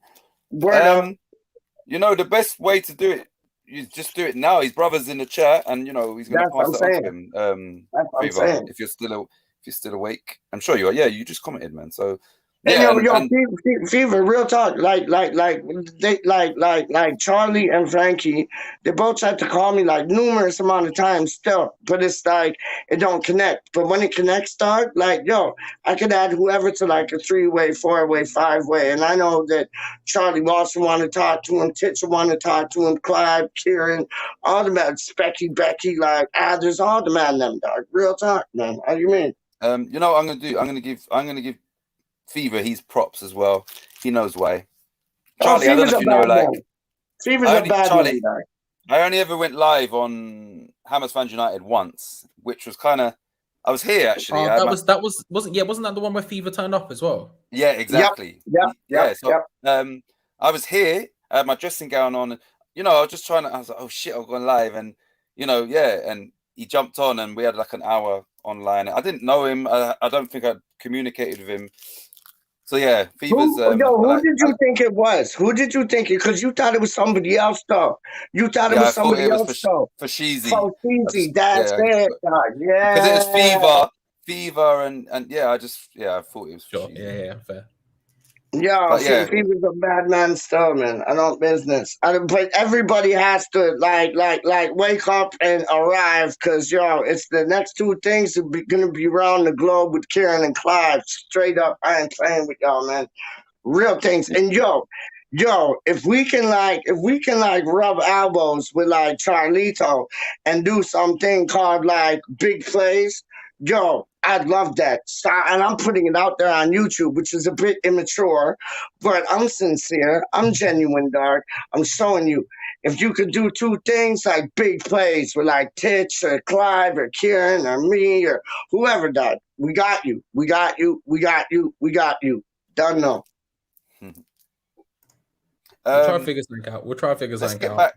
No doubt, man. I got you, man. I respect you a lot, man. Honestly, can we have subtitles for that, please? Going off now, but I respect you a lot now. Just from like how you approach it, how you take it, how you gonna deal with it. Like, yo, you're real people, dog, and it's like that's only the people we want on our shit. Is real mother ducking people, dog. Real mother ducking G's, and yo. Your top class things, dog. Big up your blood clot self, man. How you mean? Frankie said I can get him a message for you. Peach, give man the email. Peach. Yeah. I'll email him like just now. Still, how you mean? Yeah, give Fever Charlie. I'm sorry, Frankie's email. I think that's what he's saying. Done. Hey, Charlie. Sorry, Charlie. I was gonna say Charlie boy. When you see Clive's team, I'm hyped about this. By the way, I don't want to like. This is being put. This is building up momentum now. This is building up hype here, and I keep hearing, "Oh, this team is sick. This team is sick." Well, I'm hyped for this now. I'm hyped for this. You know. Me too. Are you building me up for a huge drop? No, because Titch done said it. He said your team is one of the most solid he's seen. So no, Bridget, it's not. No, Bridget, it's not building you up to nothing. It's like building you up where you're supposed to be built up, Clive. Straight up, like, yo, Titch called me, dog, and he don't let me know any players on the team at all. He didn't let me know Charlito's team. He didn't let me know Charlie Boy's team, nothing. The only thing I'd ask is like, what West Ham player did they pick? And he wouldn't even tell me. I had to guess, dog. So it's like, yo, I know nothing. See nothing, hear nothing, know nothing. But I'm looking very forward to seeing your team. Real talk, man. Real talk. Titch, you know what I was thinking? Sorry to intergo. You know what I was thinking, dog? You know who would be a good guest on that? Who? Frankie. Becca, man. Specky, man. Because she knows her two things, dog. She knows football inside, outside, right side, left side, up front, down side. Them things there, dog. Straight up, man. I think she'd be boom. I think she would be boom, dog. Straight up, man. All I'm saying is some people are going to watch Clive's and they might have to just bring their A-star game. That team, Charlie, I'm being serious. When you see the team, you know, especially when they're all on the screen, you're going to look at that and think, you know what? That works. That actually works. So, and I'm not going to say anything else because I don't want to, you know, spoil it. Even the preview, there's nothing. That was just... Yo, Brethren, just a quick flash talk. I got my team, dog. Hold on. Where is it? What page? Hold up. Just like quick flash. If you can see two names, you see two names. But I got my team, dog. Like real talk. I don't know that name though on there. Who is 4-Pack of Cider? I don't. What team is that? Well, 4-Pack of Cider. 4-Pack of Cider plays for Newcastle Brown. Chickeny Schwarmer's a good right winger. What about Schwarmer? Let me ask you this, Charlito. Oh, Charlito's in the building. From the bottom of the ground to the top of the ceiling. But let me ask you this, dog. What's your whole take on this Newcastle thing? Real talk. Fuck them. We spoke about that already. I don't care. I want to hear his take on it. He was on the show, Peach. I was on the show. I'll say it briefly, just to answer. To give Peach's answer. I'll keep it short though. I think it's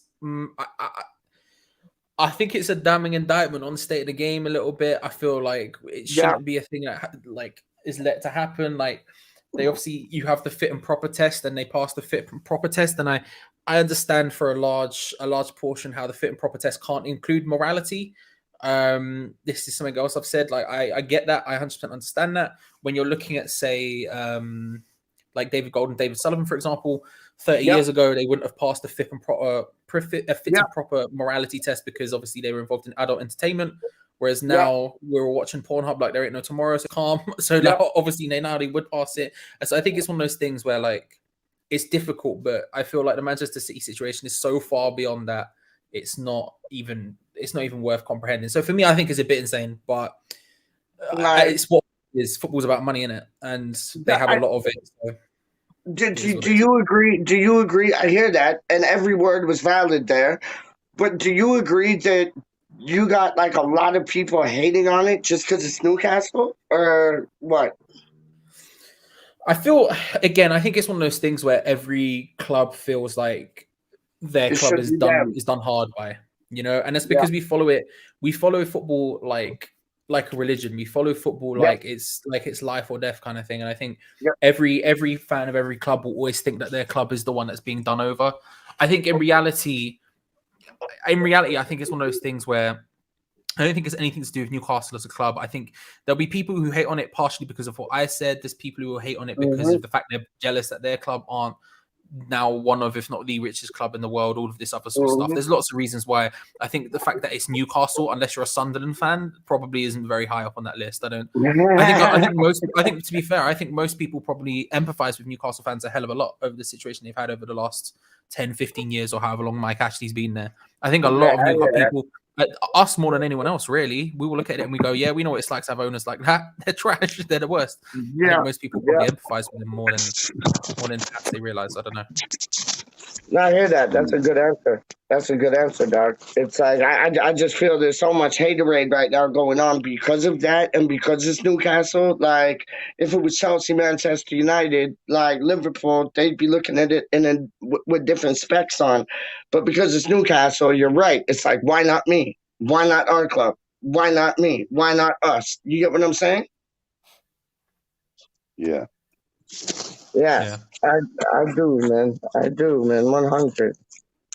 At 2 o'clock, Darren, I'm coming up. Here, lot. It's I look 7 forward minutes. to that rating, buddy.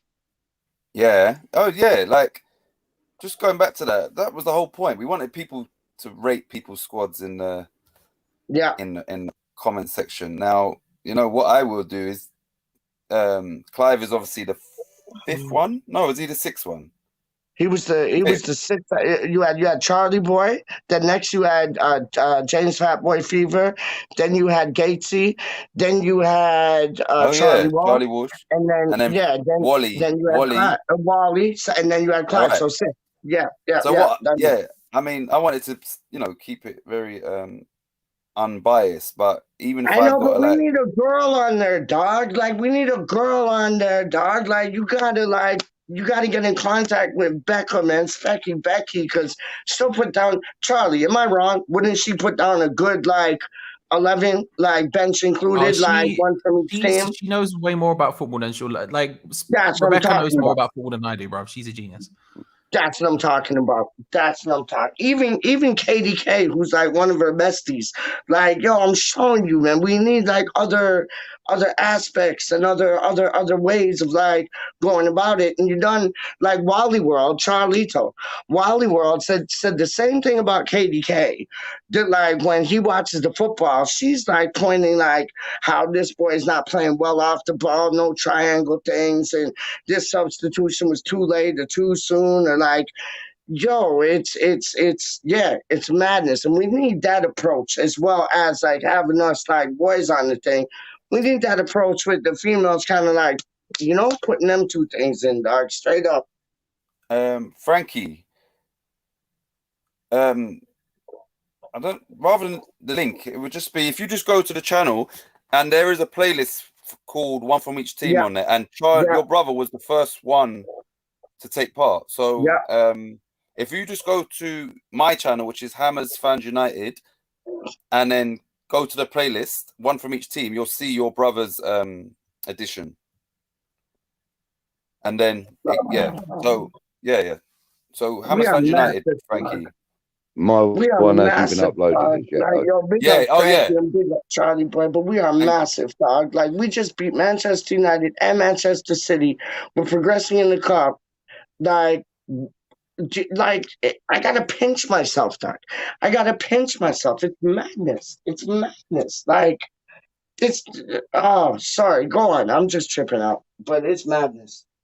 So yeah, Frankie, Budgie's one, Clive, it's not even, I haven't even started editing it, but by the time you get through those 5, his one will also be up.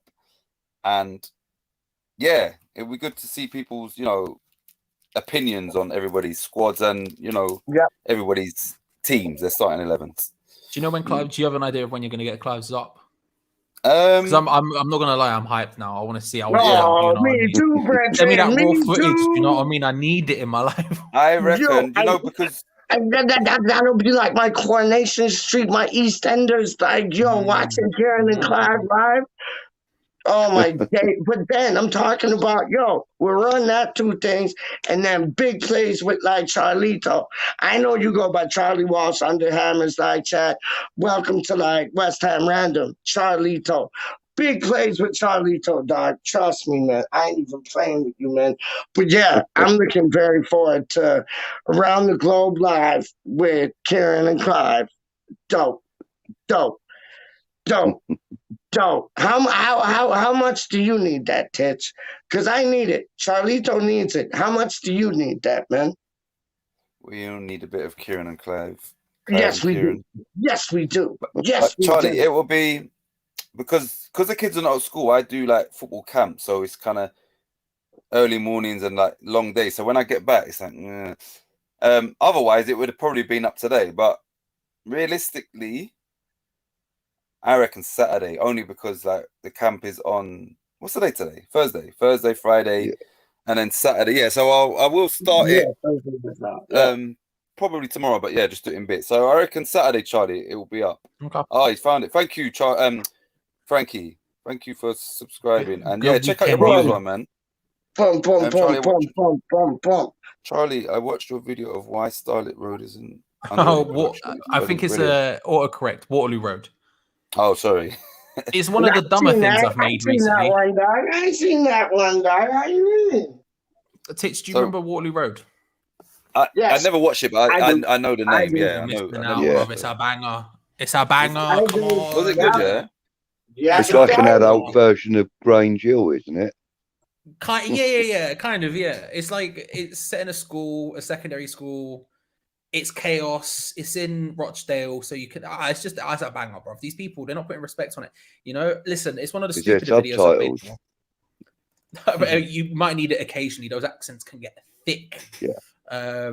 Thankfully, I got family from up north, so I'm attuned to that ear. But yeah, sometimes no. But that video was. It's not on anymore, though, is it? It ain't on. This is why I made the video. Thank you for it. I'm glad you asked, Titch. This is why I made the videos, because they're bringing it back. They're bringing it back. They announced. This is what happened. I'll tell you the story right quickly. They announced that they're bringing it back. They stopped showing it in 2015-ish, and they were like, and I was like, sweet, good run, 11 series or whatever, good times. And then they announced the other week or a couple of weeks ago, a month ago or something, that they're bringing it back. They're recommissioning it and starting again, everything. And I was like so excited by this because I used to watch it as a kid. Me and my mum used to watch it all the time, basically, right when I was younger. And then like I just carried on watching it. My mum eventually stopped watching it. I just never did because I'm an idiot.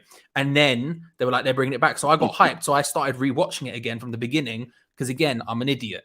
Then my girlfriend, who I live with, who's never seen it before, she was like, why do you like that show? And I was like, let me explain to you why I like it. So I just went through. She was sitting at the kitchen table on her laptop, and I was just stood in the kitchen, like acting out and explaining the entire first episode to her, just like bit by bit. I was like, and then this happens, and then this happens, blah, blah, blah. And then she went, "This, Charlie, I feel like this is just a video." And I'm like, yeah, you're right. It's a video. So I literally walked into here, shut the door, grabbed a whiteboard, grabbed some pens, and then just started explaining it. And I recorded this thing. This was at like 2 a.m. in the morning. And I just got the whiteboard. I started rambling on about Waterloo Road, writing all this stuff on the thing. And then I sat there and I said, well, I'm going to bed tonight at 6 o'clock in the morning. This was 2 a.m. when I started. Whatever the video is like at 6 a.m., it's just getting uploaded. And so I just sat there and edited it, made it a thing. And then, yeah, it's up on the channel. If you want to watch it, it's on my channel. But my God, it's maybe one of the most stupid things I've done in a while. So it's on a Top Lad, that channel? Yes. Because I subbed to that today. Because, yeah, I just completely forgot you got that. See, I thought I was. See, this is the thing. I must have subbed to you on one of my other alt accounts or something. Because when I went on to see what you had done to me on the thing, I realized I wasn't subbed to you on that account, which is like my main account. That's the one I watch stuff on all the time. So no wonder. Sub on all of them. I remember when Wally's went up, when Wally's one from each team went up. I didn't see it until like time after. I didn't see it until like yesterday, I think, or whatever. So I was like, what? Why didn't I see this? Why isn't it in my sub box? I realized that's why. So I subbed to you as well, just like literally while we're on this show. Because I thought I had. But yeah, so it's stupid, and I don't recommend anyone watch the show or my video on it. But if you want to see someone for like 15 minutes lose their mind and look like an absolute, just someone you would want to avoid in the street, then have a gander. It's basically me, you know. But so Waterloo Road is definitely coming back on, yeah. 100% is coming back. And is there scope for continuation of how it ended, or they got to just come back with a whole new, not really Waterloo Road? No, they can bring, because do you know what happened? Right, again, this is a good question, Pete. You're asking all the right questions here. Because at the end of the 8th series, they had to move from Rochdale to Scotland because the school was getting knocked down to be built into flats. Because you know what it's like when there's any space, people want to knock it down and put flats in there, right? So they moved the whole school up to Scotland, and then they started again. You know, new school. It went from the school used to be called Waterloo Road, then it was called the Greenock Academy, something I think, or something like that. And there was like some of the old teachers had turned up, some of the old pupils, but it was all new people. But now the new one, I think they're going back. To Rochdale. Right, they're going back to the roots, back to the council down on Rochdale. I'm very excited. Yeah. It's down to earth. It's honest. People talk about The Wire, right? This is The Wire, right? The Wire. It's so similar, dog. So similar, but better. Exactly, it's so similar. But yeah, when like I watched the Fresh Meat. I thought that was dope because I love that boy. I love that boy, Jack Whitehall. I think he's a legend, dog. I love that boy, and I thought that was like off the chain, like that. And then Top Boys. You remember Top Boys? The Top Boy. That was dope, like with the drum and bass grime kind of junglist MC thing, like that was live up, man. I love them things, dog. Straight up, man. That's just me. Hangers. I'm gonna go. It's 2:05, man. But Charlie, if you can, tomorrow after 4, give me a call. I just need to, just pick your brain, just a little. Yeah, no worries. Have you got my number? Yeah, you emailed it to me. Do you remember? Because my phone was busted. It's working. Yeah, now, I thought so. I'll text you now. I'll text you it now because I know you sent it to me in an email ages ago. I'll send it to Peach as well, obviously, because Peach. Charlie, are you on WhatsApp? Yeah, I'll hit you up as well. Okay, dope. Because I done sent you my number. I don't think the emails went through though still. So like, I'll done send it again. So you got me, dog. Trust me, real time. That's cool. All right. So what? Are you going to ring me, Charlie, or shall I ring you? Sorry, Clive. That's all right, mate. I'm sorry, I was just say good night to everybody. So, Peach, pleasure as always. Titch, same man. Clive, you're a legend. Charlie, Nice one, Clive. lovely to meet you, mate. And you too, bro. hopefully I'll see you again soon. Definitely, man. You'll see him. Trust me. I'm everywhere, bro. I'm here all the time. And thanks to everybody in the chat for your love as well. It's great. Big up Clive. Big up Charlito. Big up Tits. Can we roll it out with like the Charlito remix, dog? Straight up. Yeah. I want to roll it out with the Charlito remix, dog. Charlie, you gonna ring me? I tell you what, if we're ending the show now, stick around now. I'll give you my number. We'll sort it out literally right now. But yeah, you can call me whenever you're about. We'll just play one more. Are you playing it, Peach? One more, Charlie. Please. Big up Chef. Big up Dazzle. How you mean? Go on. Big up Charlie boy. Who's pressing it? Thank you. I ain't pressing shit, dog. Oh, I'll do it. I ain't pressing shit.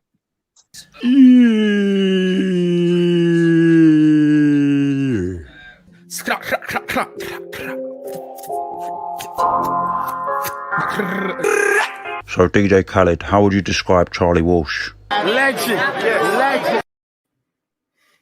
Don't know.